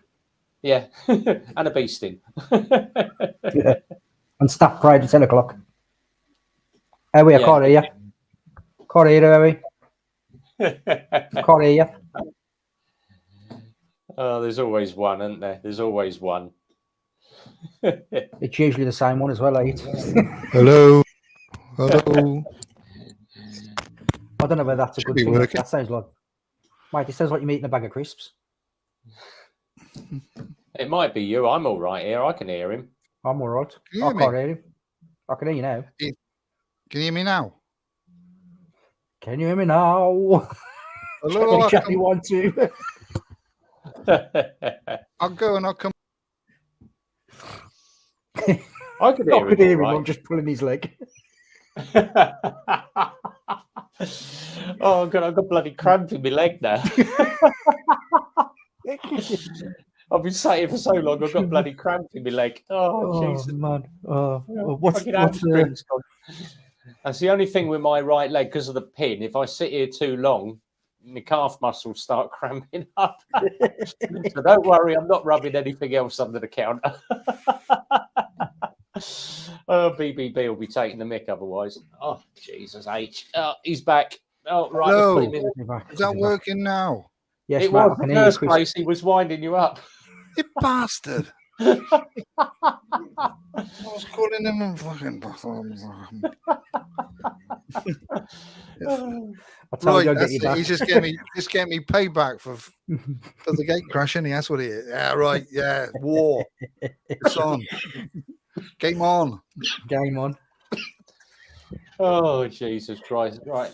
Oh, so that's the MK Bike Show anyway. So we're getting some very good advertising now for the moto vlogger stand. So hopefully, once I've worked out the numbers, I'm going to start doing the numbers in the next couple of weeks, working out, and then obviously saying to people, this is where you need to pay the money, because I've fronted it already. So I'm hellishly out of pocket at the moment. So once I know how many people are coming, then I can work out the costings for each person. How many you got so far? That's 15. Definitely coming. Definite confirmed are 15. So if I can hit 30 moto vloggers, it's going to work out about 50 quid a piece. That's all right. So, which ain't bad really for, you'd spend that if you went out for a meal for the day. Fucking hell. Where you going? McDonald's? Talking of that, we have a KFC and a McDonald's right next to the arena as well, and a Costa Coffee. Oh, I don't eat McDonald's. I only have KFC. Don't like McDonald's. Good fight. Good fight. You want to again, are you? We've got McDonald's and we've got Costa as well. Let me have a quick look. Come out from summer, thick of the cold and rain. July seems like ages away. It will fly. Is it a pay on the door or ticket only? I believe it's free to go. I think it's free. It's literally free entry for everybody. So you just literally turn up. I don't believe you just have to pay for the signatures. That's what you got to pay for. Yeah.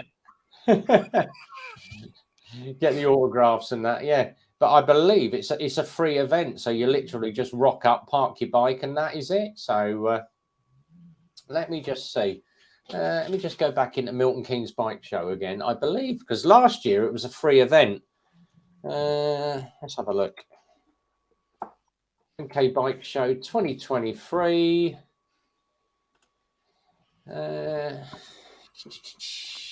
When? Great day out. Yeah, it's free of charge. Absolutely free of charge. So we've got to pay to have a stand. The only people that pay are the exhibitors, yeah. So it's my kind of price. I like free. Free's always good, ain't man? It's the best. Free's the best. Free is good. Free's the best. So yeah, on the home page it just says obviously MK Bike Show 2023. Yeah, you've got to come with your trousers on backwards and your zip down. Yeah, free event for everybody. Yeah, free is a winner. Crafty Puncher just joined in, being in work, just got in. Hey, winner. Yeah, winner, chicken dinner, as they say. Hello, you beautiful people. Here's my face.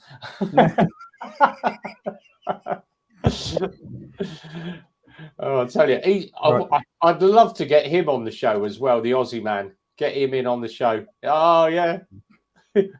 Hello, you beautiful bastards. Here's my face. You beautiful bastards. Welcome to Destination Fact.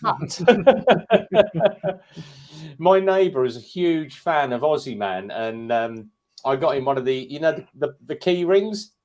Oh yeah, yeah. You hit 6 different words in it, and it was like, oh great. He said it was great until the kids figured out what one was the destination. I kept pressing it all. Yeah. It's another trip to Destination Fact. But yeah, free is always good. Free is always good.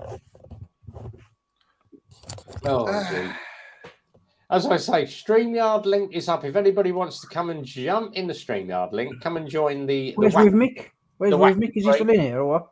I believe Rhythmic was about. He disappeared. I think he's in postnatal depression and waiting for the new bike. He's pining for his bike. He's pining for Sprinty. Here we go. It's free, but pre-registration is required, or information and prize winning notifications. Yeah. So it says on the webpage. Thanks, Gus.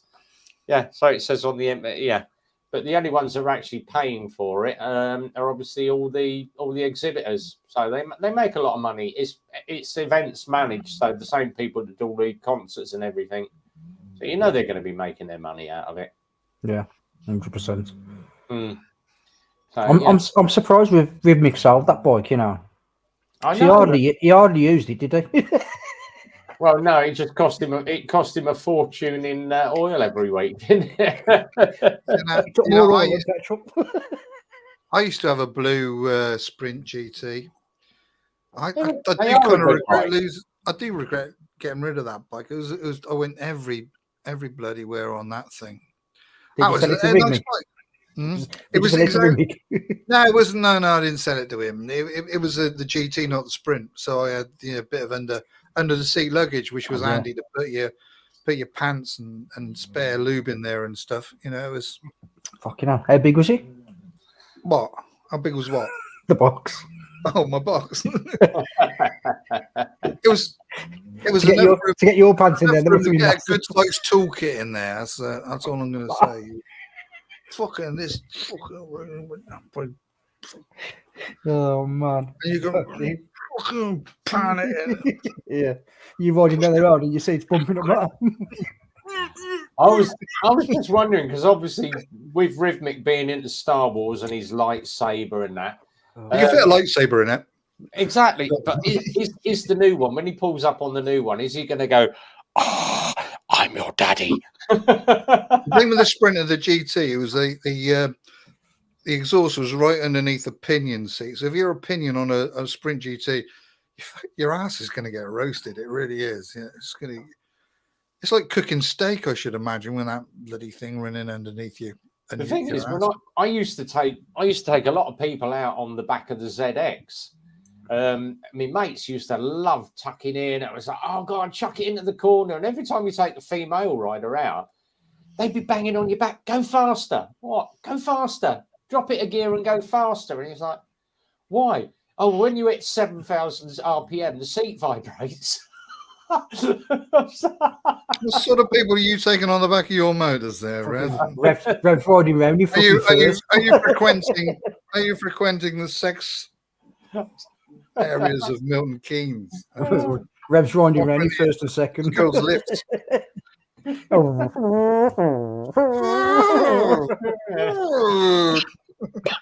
I'll tell you what.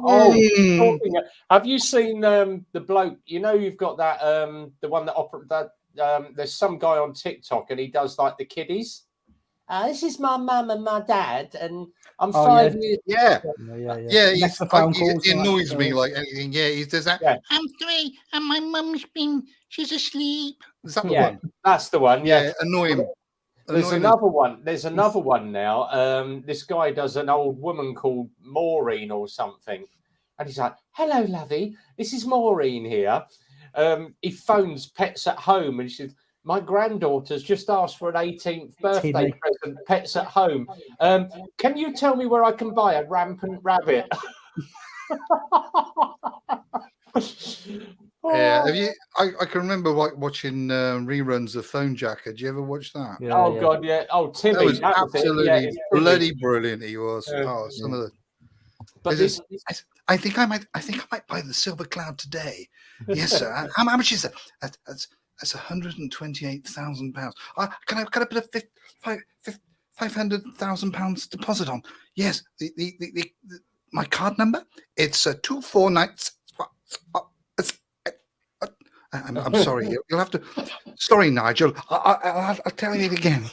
Absolutely pissing myself. Yeah. Well, he did another one today. He's phoned up. I think it's the local food store, and she's like, "Oh well, I'm 76 and I've just picked up this man, and we're going out for dinner. And I asked him what he'd like to eat." And he said, cunnilingus. Well, where can I buy some cunnilingus? Is it like a Mediterranean dish? Can I order a Chinese, please? I'd like the cream of some young guy, please. Yeah. Fair play. Oh, here we go. Yeah, BM Gus has just said Phone Jacker canvas stretcher is the best one. Yeah. Yeah. I used to love that. Or Terry Tibbs, car salesman. That was it, yeah. Terry Tibbs, he was a little one, yeah, that's the one. But there's some great stuff going out on TikTok at the moment, especially if you're into pranking people. They done one, oh God, what was it? Where these two guys are like walking across the road and they've got two bits of string, but it literally looks like they're holding a pane of glass. And they spend ages walking backwards and forwards across this road until the guy with the car realises it's a bit of string and drives straight through it with the two blokes. And like, that's me string. Lucky hell. Oh. It's some good, you know, if you're into doing YouTube or like this short stuff or like the TikTok clips, and you're into pranking people, it's brilliant because that's where the money. People want comedy at the moment; they don't want boring. See, if you guys had the email about your shorts getting monetized, yeah.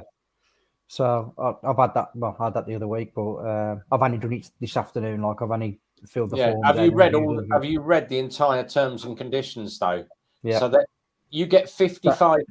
YouTube takes 45% of your money, but if you've got subscribers, it also takes 45% of your subscription money. Yeah. Because when we did the mental health ride, one of the guys from America donated $100 to mental health. I got $55 of it, which worked out about 40 quid.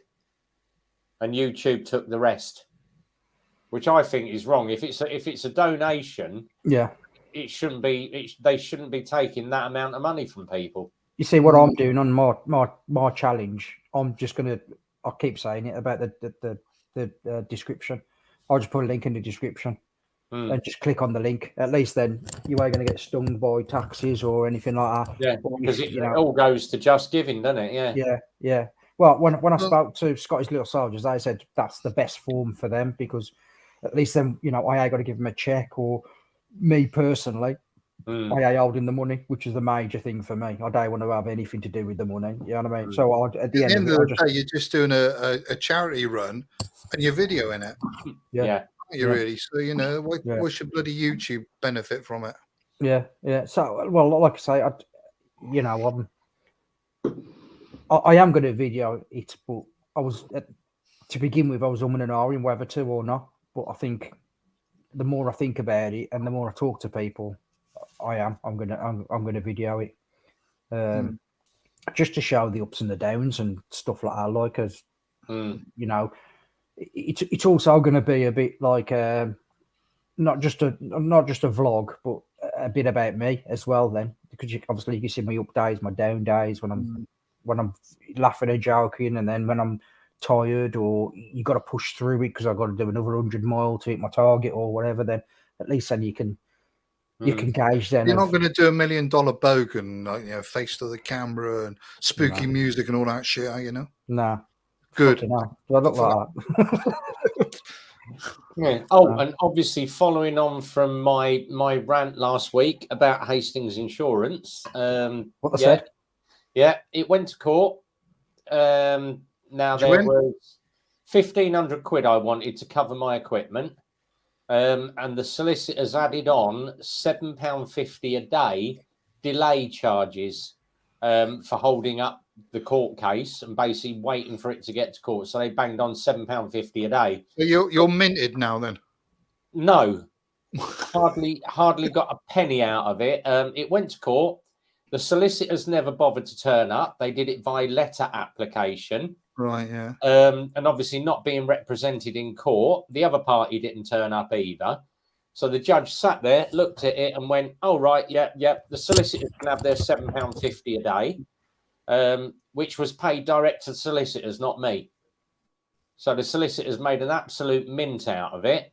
My 1,500 quid, the judge looked at it and said, right, they'll do what's called a gross calculation, which is worked out off the motor insurance database and gave me 299 quid. So out of it, I got 800 out of £3,780. I got 800 quid. But I'm not complaining. I got 800 quid. It doesn't even cover my jacket and my crash helmet and my camera. But at the end of the day, it's a result. You know, it's better than walking away with nothing. But I should be following it up with a video. Yeah, do. But if you actually go on YouTube and put Bot & Co, BOTT and Co, they have a lovely video up. I went to Bot & Co and you can see this guy's reading a fucking auto cue. And my claim was settled within 5 weeks, and I'm very, very happy with the result. And I put a comment on the bottom. Yeah, it's amazing what you can get when you pay an actor to do your speech. They've turned the comments off now. But the best bit is I have seized the clip. I've managed to get a YouTube grabber and grab the clip. So I'm going to be doing my own little clip afterwards. Hey, you could do that. I could spoof it and come in on like a little picture and move myself around, mate, if you want. I should be doing my own I should be doing my own little video about Bot & Co and about Hastings Insurance. Yeah, I've been with Hastings before. They're not that great. So yeah, I never made a claim off of them, but I've never really. When I put a policy out, they send you reams of bloody paperwork. I mean, it was that bloody thick. Yeah. The envelope. Port's just asked. The crash was April 2021. So if you remember, Port, where I got smacked up the back by the ZSB by the car with me going, oh, I have good days and I have down days. Oh, shit. Yeah, that was me down day. That was April 2021. It went to court on the 7th. And I've just had a result out of it. So out of 3,750 quid, I walked away with £800. The solicitors claimed the rest in fees. So, yeah, never, ever use one of these no win, no fee, because they take 25% straight away, even if they say it's no win, no fee. If you win, they take a fee. Robbing gets, as they say, yeah. So usually if you win, they claim their expenses and stuff like that off the other party. Well, that's what they should do. No, that's what they should do, but they actually claim it off of you. That's what, and it's in it's in our terms and conditions. You pay 25%. It's up to you to read all the terms and conditions. Well, my wife and my son both work for, or used to work for a solicitor. My son still does, but my wife, she's retired now. But they work for solicitors in Glastonbury, of all places. So and I hear all these stories, but I do get sort of like mates rates from, should I need a solicitor? What someone said to me is you can make a complaint to the Law Society. Yeah. So, which I intend to do. I'm going to make a complaint to the Law Society because you can claim compensation from the Law Society. So I'm going to push it. I am going to push it. I'm like a dog with a bone now. I'm not going to let it go. Why should I let them walk away with all my money? It's legal criminal activity, some of these bloody I got a solicitor lives next door to me. My wife used to work for them and my son still does works for. He's not a solicitor, by the way, he's just admin, but they all work for it. We've got a woman in the bottom of the village as solicitor. No, she doesn't. No, she's not a solicitor. She solicits. That's it. Solicits, yeah. Totally different thing. It's not the same thing at all, there, Rev. When I meet you, I'll explain it to you in a more sort of broken down detail of what one does and the other one doesn't. Best thing, get yourself a camera, as I say. Camera on all the time, because you are, even if you're being protected and you're still having a good ride, you're still going to pick up all the bell ends, and Bell Ends of the Week makes some great videos. Simon gets them all the time because he rides literally thousands of miles a year. But it makes good stuff. And Rhythmic's had a few as well on the sprint. So but you do get some good videos with a GoPro. Peaky's had a few as well. Normally it's they try it with Peaky, they lose a wing mirror. Minimum. Peaky, could you keep your dog awake until the end of the live stream? Fucking no chance, mate. You're having a laugh right now. Okay, you're not like mate, I ain't going to argue with him, put it that way. I don't mind having a scrap, but I am having a word with him. Oh God, how long we been on? Hour and a half. So we're Probably doing eats all right. my body weight in meat, raw meat. That's what I feed him, raw meat. That's probably why he's snoring and farting a lot. He does. He does. He's like a builder, mate, honestly. I love him to death, though. I love him to death. I mean, my dog's all right. He doesn't snore, so I've never known my dog snoring. He chases rabbits in his sleep, but Mate, he can't even run, he can't. 10 right, meters is done. Cameras are powered either by the bike USB or power back. They do a very, very good. I saw Teapot One. He was doing the actual ones that are mounted to the bike permanently, recording to a hard drive. But then all you do is literally pull the memory card and plug it straight in your computer if you need any ride. What they're called? What they're called now? The K1 and K5 and all that. Like I was looking at them, but it's quite strange because the forward-facing one is like 1080p and the back-facing one is like 4K. I'm like, I ain't paying like the other way around. I ain't paying 600 quid for a 1080p camera. Yeah. You might as well just get an old GoPro, put it on the front of your bike, and press record, and just let it record. Can you not swap them around the other way? It's the leads. Right, the box has to go. The box has to go underneath the seat, so it's the length of the leads. So I don't know if you can or you can't, like, but at the end of the day, you spending 500 quid on that camera kit. Like you can buy 2 old GoPros for 200 quid. GoPro 5, put them on. Wire them straight direct into your bike. You've got you've got 4K if you get a GoPro 5. Yeah. So it's like the because I said to the old guy that brought the NC in, I said to him, Jesus Christ, you've got cameras front and back. And I went, what do you have in there? GoPros? And he went, no. He said, all they are the old Goodman's action cams, but they do the job of 1080p action cams. That's all I need just to record me footage. Yeah. I don't moto vlog with it. I just have it for riding.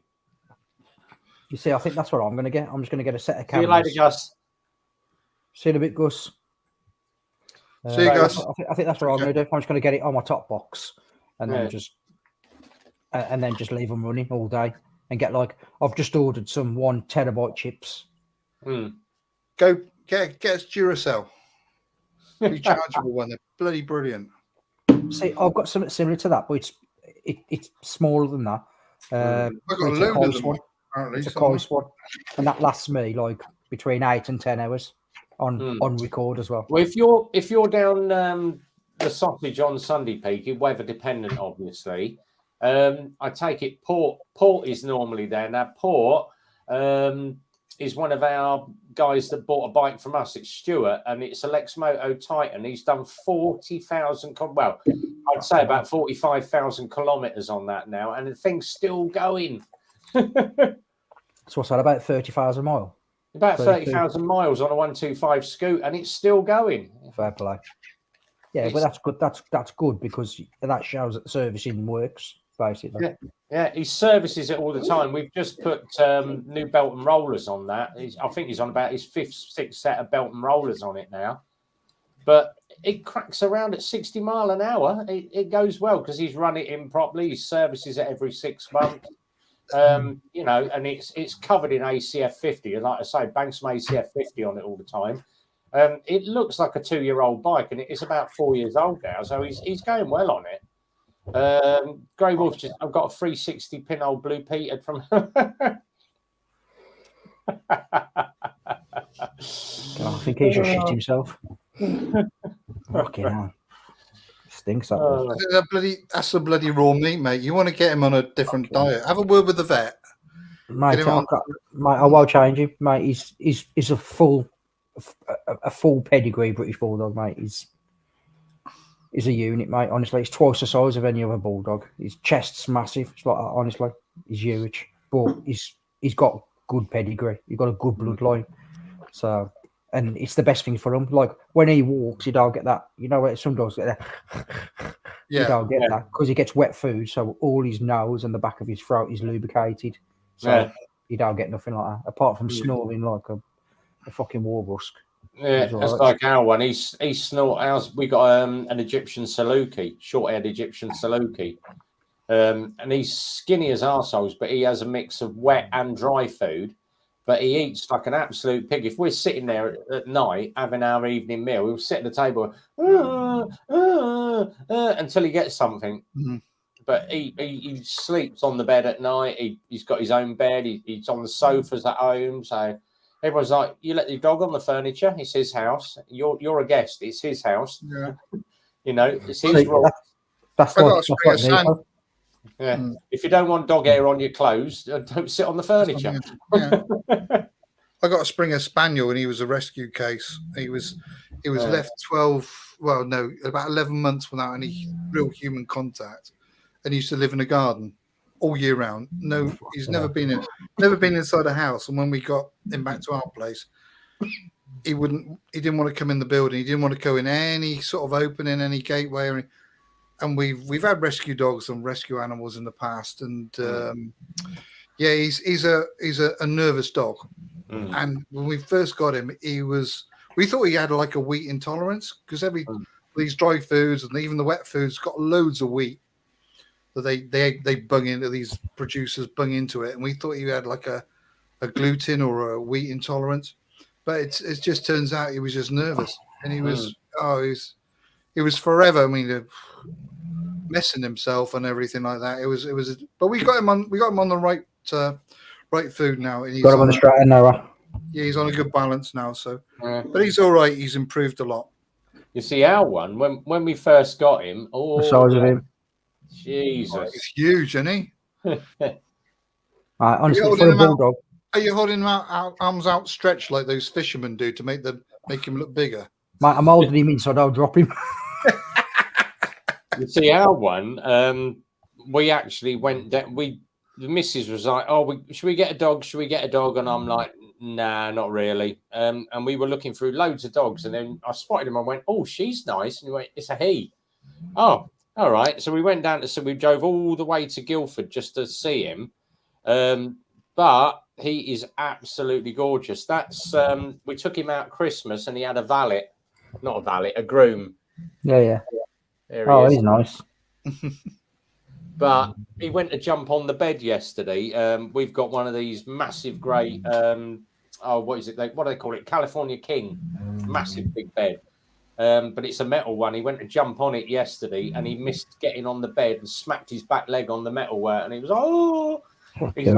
he's been laying there licking his back leg for the last couple of days because he's taken the skin off his back leg. That was him when we first had him. Oh, Jesus, tiny. Oh, it's cute. Oh. Now he's a monster. Yeah. But, mate, honestly, he's ace with kids. He's soft as shit with other dogs. Yeah, got an aggressive fucking bone, and do you know what I mean? He's just fucking ace, man. And like we sit on mine. He's such a loving dog. I mean, he's ever so affectionate. He's not got a nasty bone in his body, which is quite good for a dog that's not had a lot of human contact. Yeah, I'll lie down on the settee, mate, and he'll come. He'll get up, lie on my feet, and then over about half an hour he'll slowly creep up.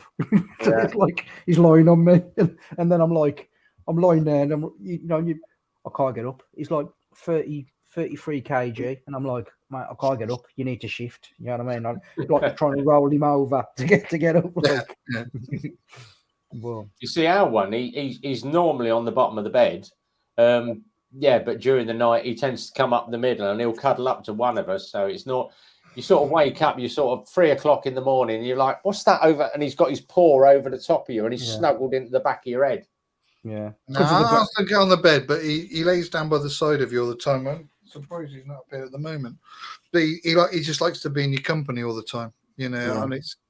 He don't leave my side, mate. Honestly, I'll take him to work with me. He's with me all day, all evening, everything. He just the only thing he don't do is sleep upstairs because obviously with the grandson and stuff, we don't let him upstairs. But like you said earlier, that's his settee. Our dog Toby, Toby, his name is. He's great with my grandkid. I mean, he's just over 18 months, our little one. But the little one, he tolerates him so much. What toddlers are like. But you got to stop. No, don't get the dog. You got to stroke him nice. Be nice, and but the dog's just doesn't bother. Doesn't bother. He moves out of the way when he's had enough. You know what I mean? Yeah. I mean, Nico's saying like he's just inquisitive at the minute because he's only just gone to himself, Nico. So, but obviously my grandson's only like 3 months old, so he's still a fucking proper dot. Do you know what I mean? So we're like, the last thing we want to do is him to jump on the bed, and the baby to be on there. So we're like, right, we'll just put him. Well, we put a stair gate at the top of the stairs. But to be fair, like if he needs a wee, or he'll come out, scratch the front door, and then I'll come downstairs, open the back, goes outside, does his business, come back in. That's him. He's fine, man. He's fucking brilliant. He's brilliant from my head. Do you know what I mean? I love him to death. Right, I've got loads of YouTube questions coming in. YouTube. Go on. That's all right. Solo Moto may be joining us up at Super Sausage Sunday as well. So, no, not fucking Solo. Man. I'm only joking, David. I'm only joking. I could. Where is is he on there or not? Just let him know. I could meet him on the way down. We could jump down the motorways going down there and then come back up the A5. He did his interceptor out to the A5 Cafe Copper Kettle. I said, "Oh, good to see you out riding, buddy. I thank you. Been a while since I've rode it. Just going to drop by you now. Just got me fish and chip dinner." But we had a curry raided. Yeah, he's always up to Super Sausage. The last time, because we pulled in the car park and I went, recognise the number plate, and you always spot the number plate first. I'm going to hide my bike and fucking jump out on you. Sorry, missed your stream tonight, guys. I'm in bed. Evening, Chris. Lazy bastard. Yeah. He's having a danger rank with the curtains open, are you? And I even entitled the crew entitled it tonight. Come join the crew for more bikes, beers, and bollocks, and a lot of drunken Scotsmen stroking their bikes. There was no bike stroking tonight. No. Wasn't any stroking at all tonight. None at all. End of story. I'm going to start winding up in a minute anyway because we've been on for 2 hours. Chris ain't going to come on because he's in bed and we don't want to be seeing that. That's the last thing you want to fucking say. Yeah, Sky for life, that will.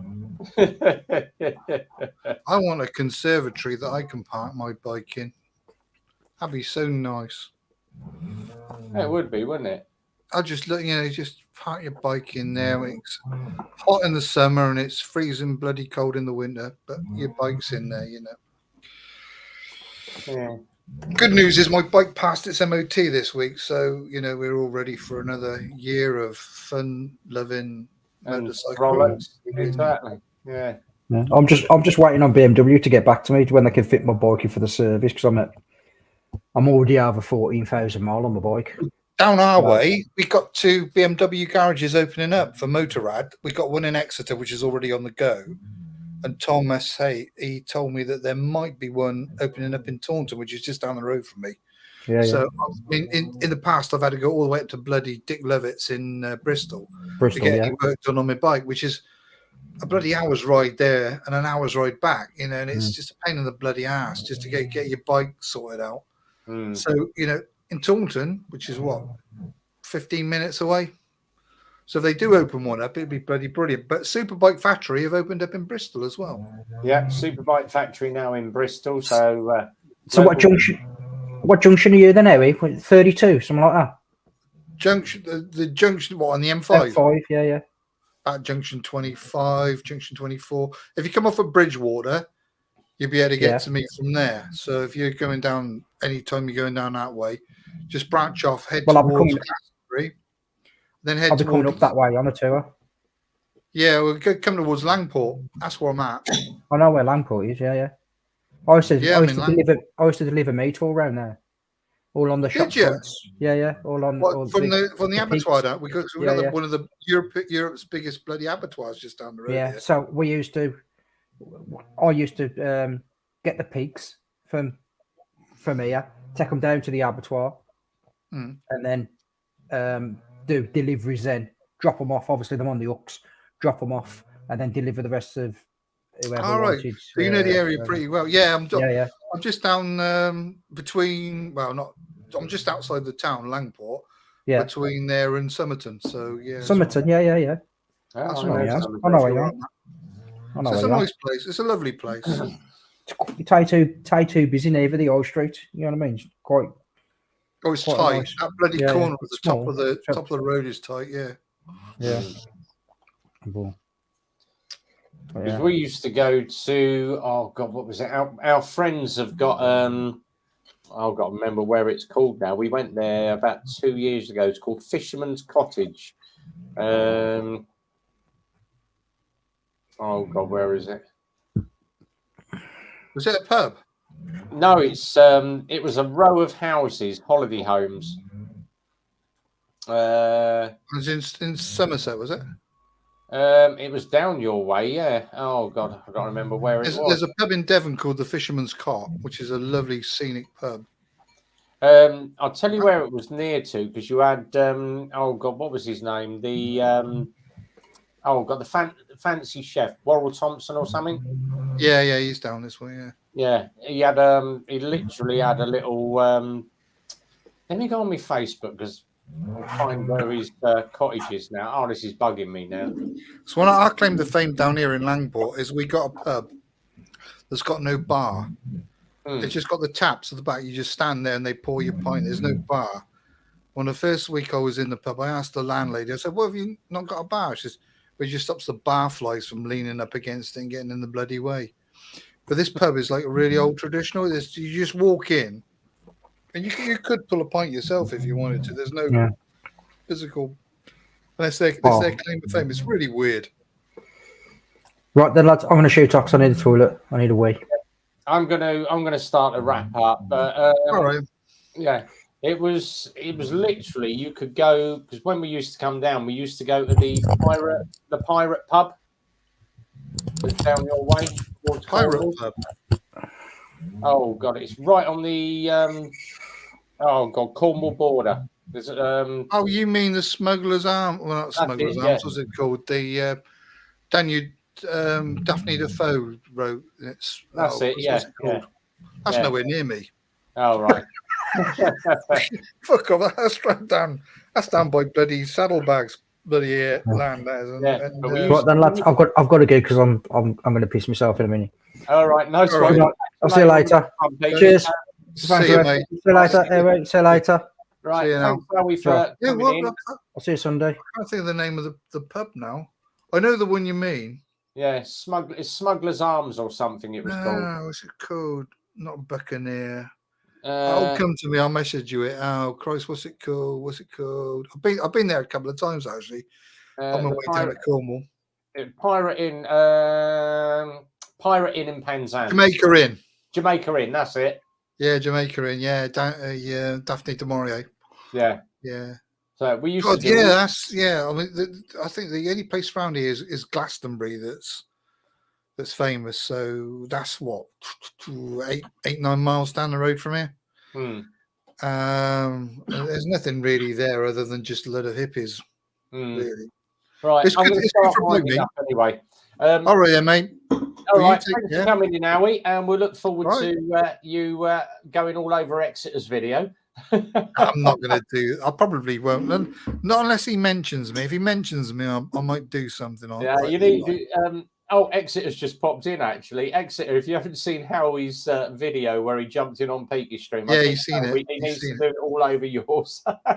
No, I'm not. I don't. Not unless I'm provoked. I won't. I kind of like leave. I leave poor old Exeter alone. I let him get on with it. I don't want to be seen to be, picking on people. I leave him be. I thought it was quite funny. So, I came away thinking, was that the right thing to do? No, we thought it was hilarious. It was all tongue in cheek. Bloody Rowley's turned up now as well. Oh well, they're all coming in. Once Peaky, I don't know if it's because Peaky's gone that they're all starting to crawl out of the woodwork, mate. It's probably what it is. Evening, Rowley. We're just about to disappear, mate. I'm just going to I'll stick the live stream up one more time. If anybody wants to jump in for a quick 5 minutes, I'm here for about another 5-10. I don't mind. getting me shut up is good. So StreamYard links up. If anybody wants to jump in for 5 minutes, come on, lads, join in. Come and join Contribute. Yeah. We've been obviously Rowley. If Rowley's listening, we've been talking about Wally, the $1 bogan, who is doing really, really well for himself. We have invited him on the live stream, so hopefully he'll come on one day. We're trying to get Aussie Man in here as well, so that'd be quite fun. And obviously Exeter's here as well. So if you haven't followed Exeter's channel, go and check him out. Who does a Sunday night live stream? Sometimes he's on a Saturday as well. So he does have some very, very good guests on his stream. And he had, was it Ace Rides up on the channel as well. I've just got up making a coffee. Cool. Yeah. So if you want to jump in, Rowley, you're welcome to do so for 5-10 minutes before we all disappear off for the evening. Be nice to actually get someone in for that. Yeah. Exeter said, yeah, go for it, Howie. There we go. So yeah, it's going to be worth it for the view. No, I don't know. It's a bit of fun. Is it a one-off thing? I think you should do it all the time. Yeah, I think it's great. So yeah, I don't want to upset anyone. I don't want to be seen like, it's him being an arsehole. I don't want to do that. No, it's all tongue in cheek, mate. We all know you, so it's all tongue in cheek. He said, "Go for it." Okay, then I will. I'll put one up tomorrow. There, Exeter. I'll rib your last contribution to. Maybe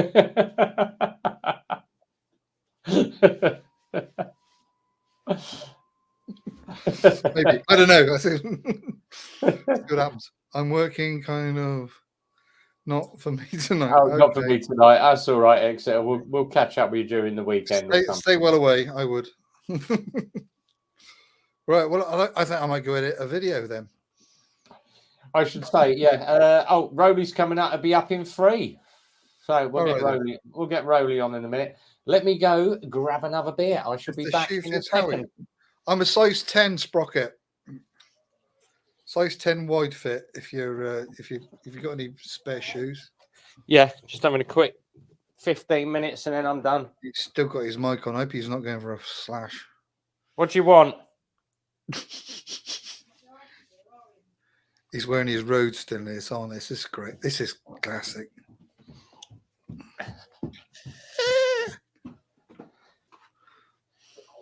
Where's your glass, lovey? Milk? Sugar?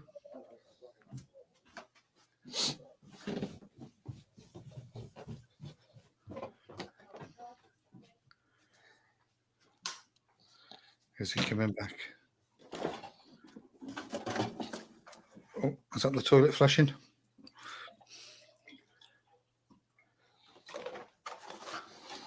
Could it be? Could it be? Is he going for a wee? Oh.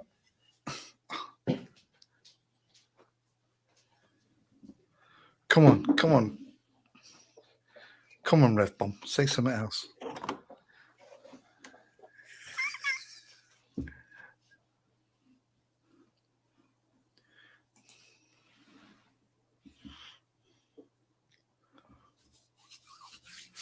Oh, wow.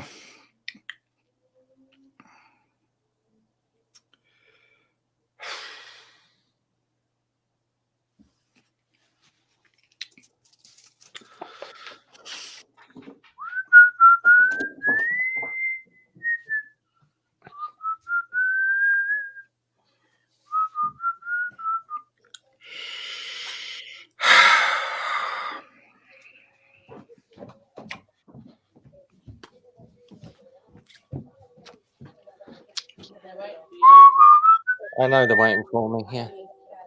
There we go. 1 milk. Dog's had a wee. Dog's had a wee. Right, I'm back. Oh, good. Did your dog have a wee?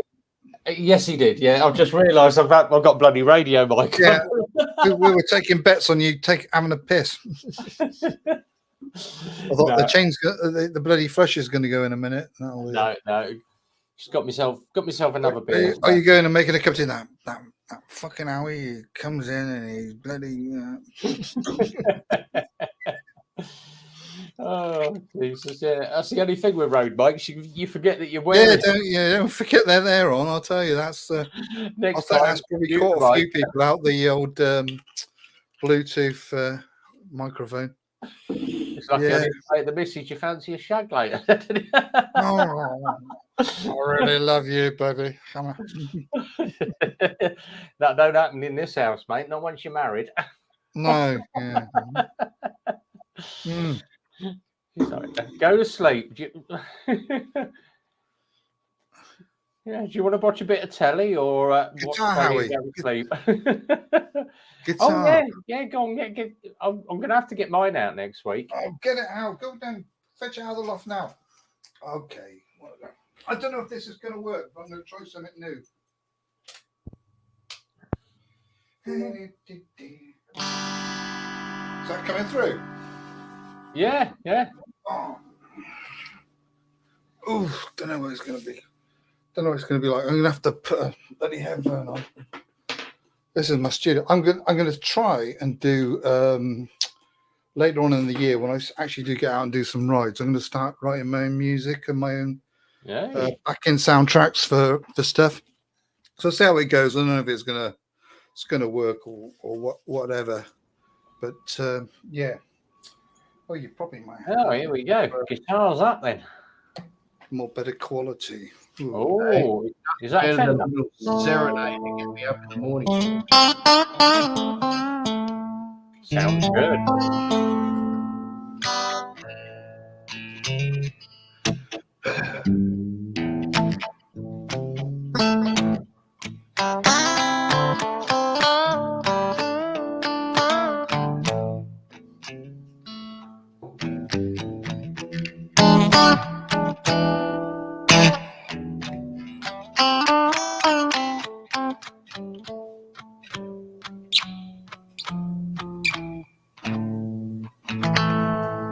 Yay. That's all we're going to get tonight. That's fair enough. Good evening, gentlemen. How are you? Evening, Rowley. Hi, Rowley. All right. Not bad. Actually, that came through rather well on my guitar speaker. Oh, man. Hey, yeah. That looks like homebrew stuff to me. That looks quite cool. How are you guys? Good? Yeah, we're good. I take it you've heard of this Wally, the $1 bogan. I haven't heard of him. No, mate. No. Aussie guy. So he's basically a complete piss take of the $1 million bogan. Oh, that sounds really good. Yeah, but yeah, he's called Wally, the $1 bogan. I shared it up on the link earlier. Right. Let me just grab his link again. He's done. Yeah, I'll check him out. Yeah, he started doing material, and obviously the first ride, he's like, "Here we are." He said, "I'm an animal." He said, "If I haven't had a latte with a sugar in it, I'm an animal, and I haven't had a latte with a sugar in it." And he's like, "Right, we're going to go full bore. I'm feathering the throttle. Let's just sit." And he's on a moped. He's doing like 35 miles an hour. Yeah. The best one, you've got to watch the one with the biscuits because he's like one-handed. He's obviously got his camera in his hand or something, but then he's trying to eat biscuits with a mobile phone and try to throttle it at the same time, and it's hilarious. Yeah, I wish I came up with that name and the idea of taking the ride out of that bloody bogan. Yeah, that's pretty brilliant. That is. You know. Coming up a little bit later on and during this year, mainly because we're trying to find particular product. But you know how sometimes you get like a 4 or 5 year old's little bicycle being left out on the front of the road or house for someone just to pick up and take away, help yourself. Yeah, free service sort of thing. Yeah. Yeah, we're trying to find 2 of those so that we'll do a bike drag race. And the other thing is we're going to try and dress up one of our bikes as a bagger by putting suitcases on the back end, house stereos on the handlebars, and a toaster and all the other bullshit that the baggers have on them. So yeah. Oh god, that'll be fun. Yeah. So But no, I haven't heard of this other chap. Yeah, I've just posted the link up there. So Wally the $1 Bogan. I will grab that. Sounds cool. He started off, he had 100 subs, I think 3 weeks ago. He's now at 1,400 subs and climbing. Wow. Yeah, but obviously everybody is sharing it out now. And $1 Million Bogan's heard of it, and $1 Million Bogan is absolutely frothing about it. Really? Yeah. Yeah, well, that wins the Stiff Shit Award. I know. Yeah, absolutely. Get over it. It's all tongue in cheek. It's just a complete comedy channel, you know. I mean, when you're a big well, not say celebrity, but when you're big on YouTube, you should expect something. And somebody taking a ride out of you, you should take it with the, and with the intention. It is kind of like that. What they say, it goes hand in hand, mocking somebody. Yeah, it goes. I mean, look at the politicians. Yeah, take it in good part. You're gonna get people that it's like spitting image. People are going to take the ride out of you and take the piss. Well, you look at the amount of ginger stuff that's going around the internet with Prince Harry. Yeah, is it? Yeah. No. Yeah. Has he got a book out or something? It's called Spare, but they forgot to put prick in for the second part of the word. Here's a spare. Somebody asked me on Facebook, said, "Are you going to read the book?" I said, "I'd rather shove a live wasp up my ass." But yeah, I mean, over here that gets the who cares factor too.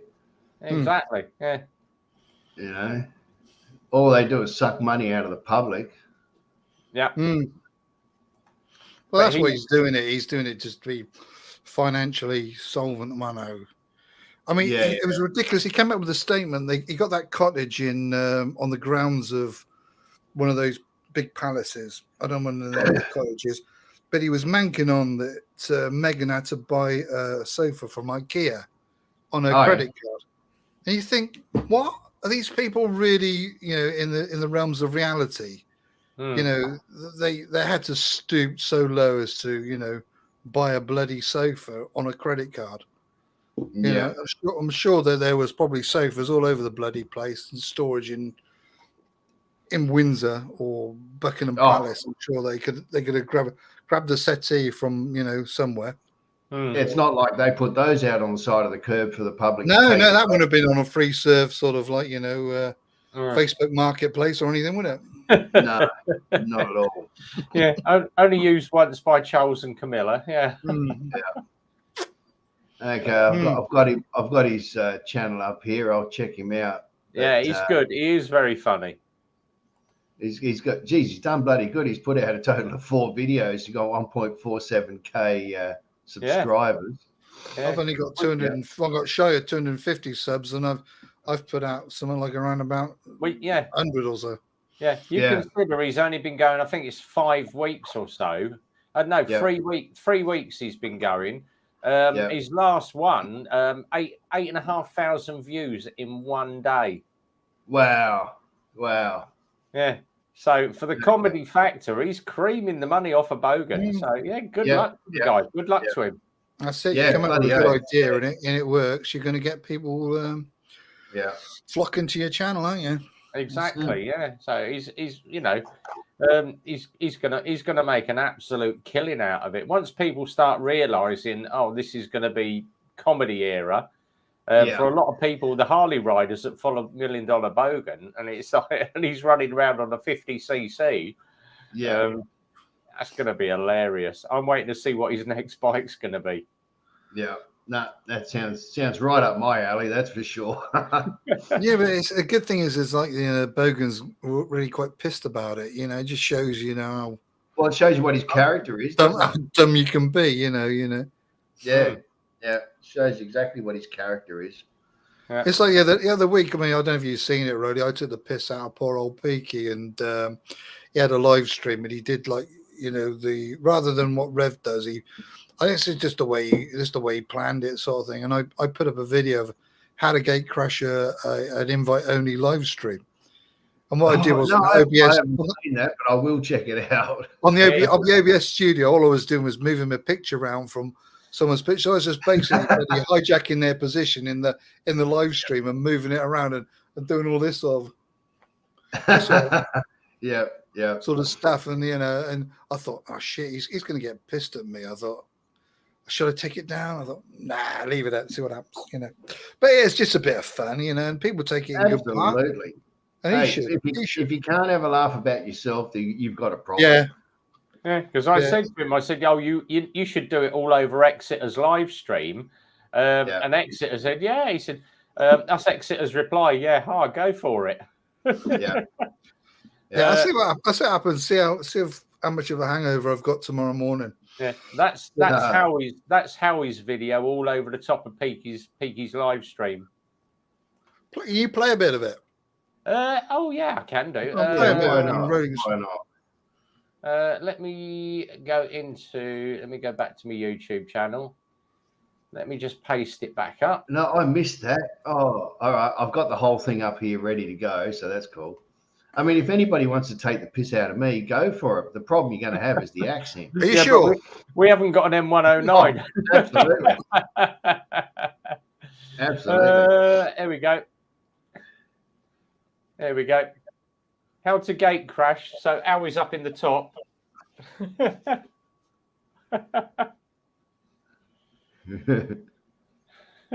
we go. We're on the move.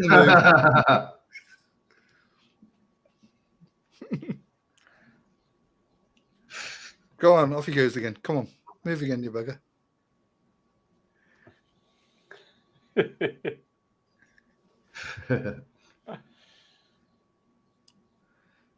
But that was absolutely hilarious. We were killing ourselves laughing for days about that.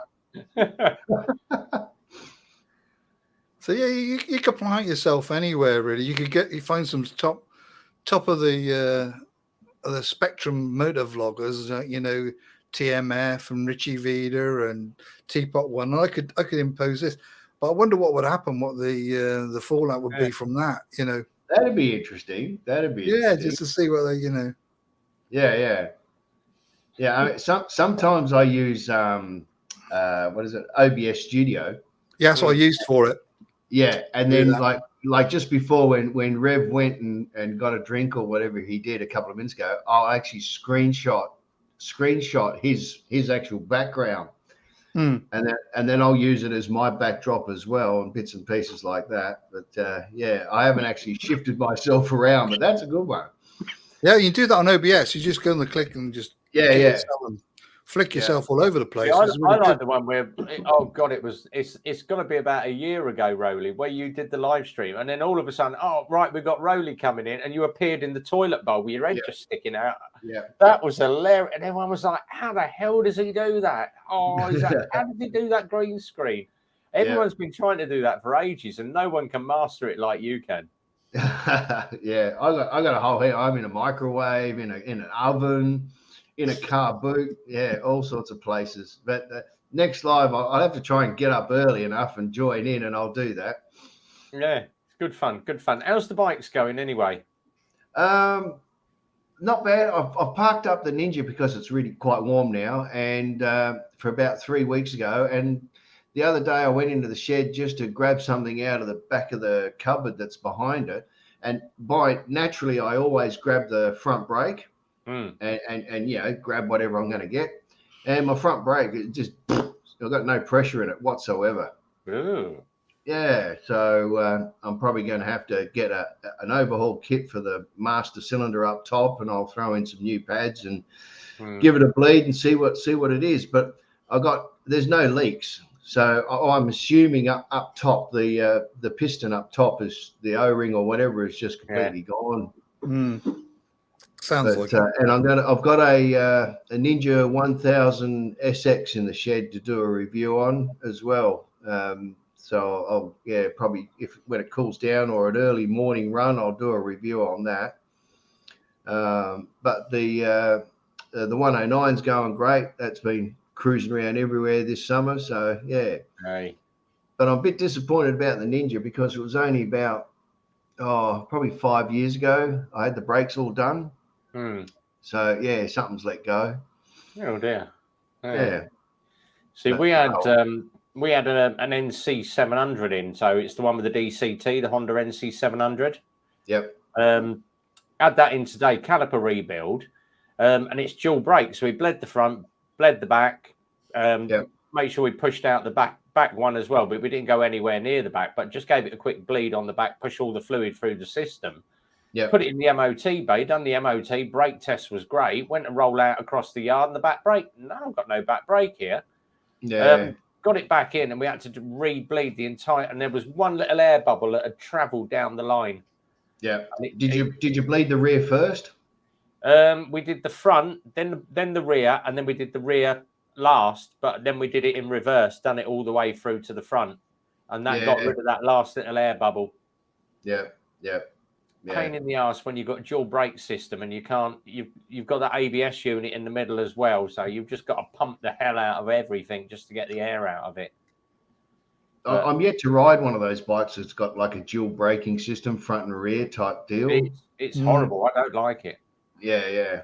Because you hit the back brake and it just brings the bike down dead flat. And I'm like, no, I like individual link brakes. Rear is rear, front is front. That's always been me. That would freak me out, really. To be honest, I mean, the BMW they're linked, but they're only sort of like part linked. Yeah, on most of the British bikes, you've got 70% rear, 30% front, and you can't change it. So it's 2/3, 1/3. That's about face how it should be. Yeah. But the thing is, all the little 125s have all got that as well, and it's an absolute pain in the rear end. Yeah. You get any air in the system, you've got to do a full bleed all the way through. Yeah, right. Yeah. That'd be weird. Yeah. But 70% on the rear, I don't like that at all. No, that's way too much on the rear. I would have thought 50-50 would have been a better. Yeah, but they space it all 70-30 at the moment, and it's horrible. When you go and put it in the brake rollers, and then you do your front, because you have to do your front brake and then your rear brake link for the MOT test, and then you roll up to the rear brake, and it's like your brake, your meters are going all over the place. Yeah. Weird. We had what was the one we had in the other day? Oh god, bloody Pan-European. And it was that heavy. I dropped the front wheel in, done the brake test on the front. But as soon as I dropped the rear wheel in, it literally locked up straight away. And I thought, well, it ain't bloody sticking. So we pulled it out, put it back in the rollers again. As soon as you drop it in the rollers, and I'm like, all right. But then, right, okay. And we just literally rolled it in with just the first gear, just rolling the back wheel. And it was just the amount of weight that was on the back of the bike. And when I got it out on the plate, and I went, that meter's a mile out. How can I have 280 kilos on the back end? My GTR pushes, I think, 196, but I got 218 off this pan, and it's just so heavy on the arse end, it was just setting me rollers off. Jeez. Yeah. But it's actually, the Pan-European 1100 is actually heavier on the arse end than the GTR, because all the weight on the pan is at the back. On the GTR, it's quite evenly spread with the motor. Yeah, pretty balanced out. Yeah. But on the pan, it's all arse end. And then we realised that it got the panniers on it. It got stuff in the panniers as well. I was like, there we go. That'll be the reason why. Still, with that kind of weight distribution, cornering and powering, it would not be a good combination, because you want weight on the front, on the nose. Exactly, yeah. But that's why the Pan-Europeans never took off over here. They were all used by the police riders and the blood bikers, because they were just so heavy on the arse end. Just due to the weight, you could chuck so much kit in one of those pans, it'd just keep going. Yeah, right. This 1000 SX I've got, the owner has fiddled around with the bloody all the front and rear suspension setups, and it's absolutely woeful. So I'm gonna have to redo it, start from scratch. It's shocking.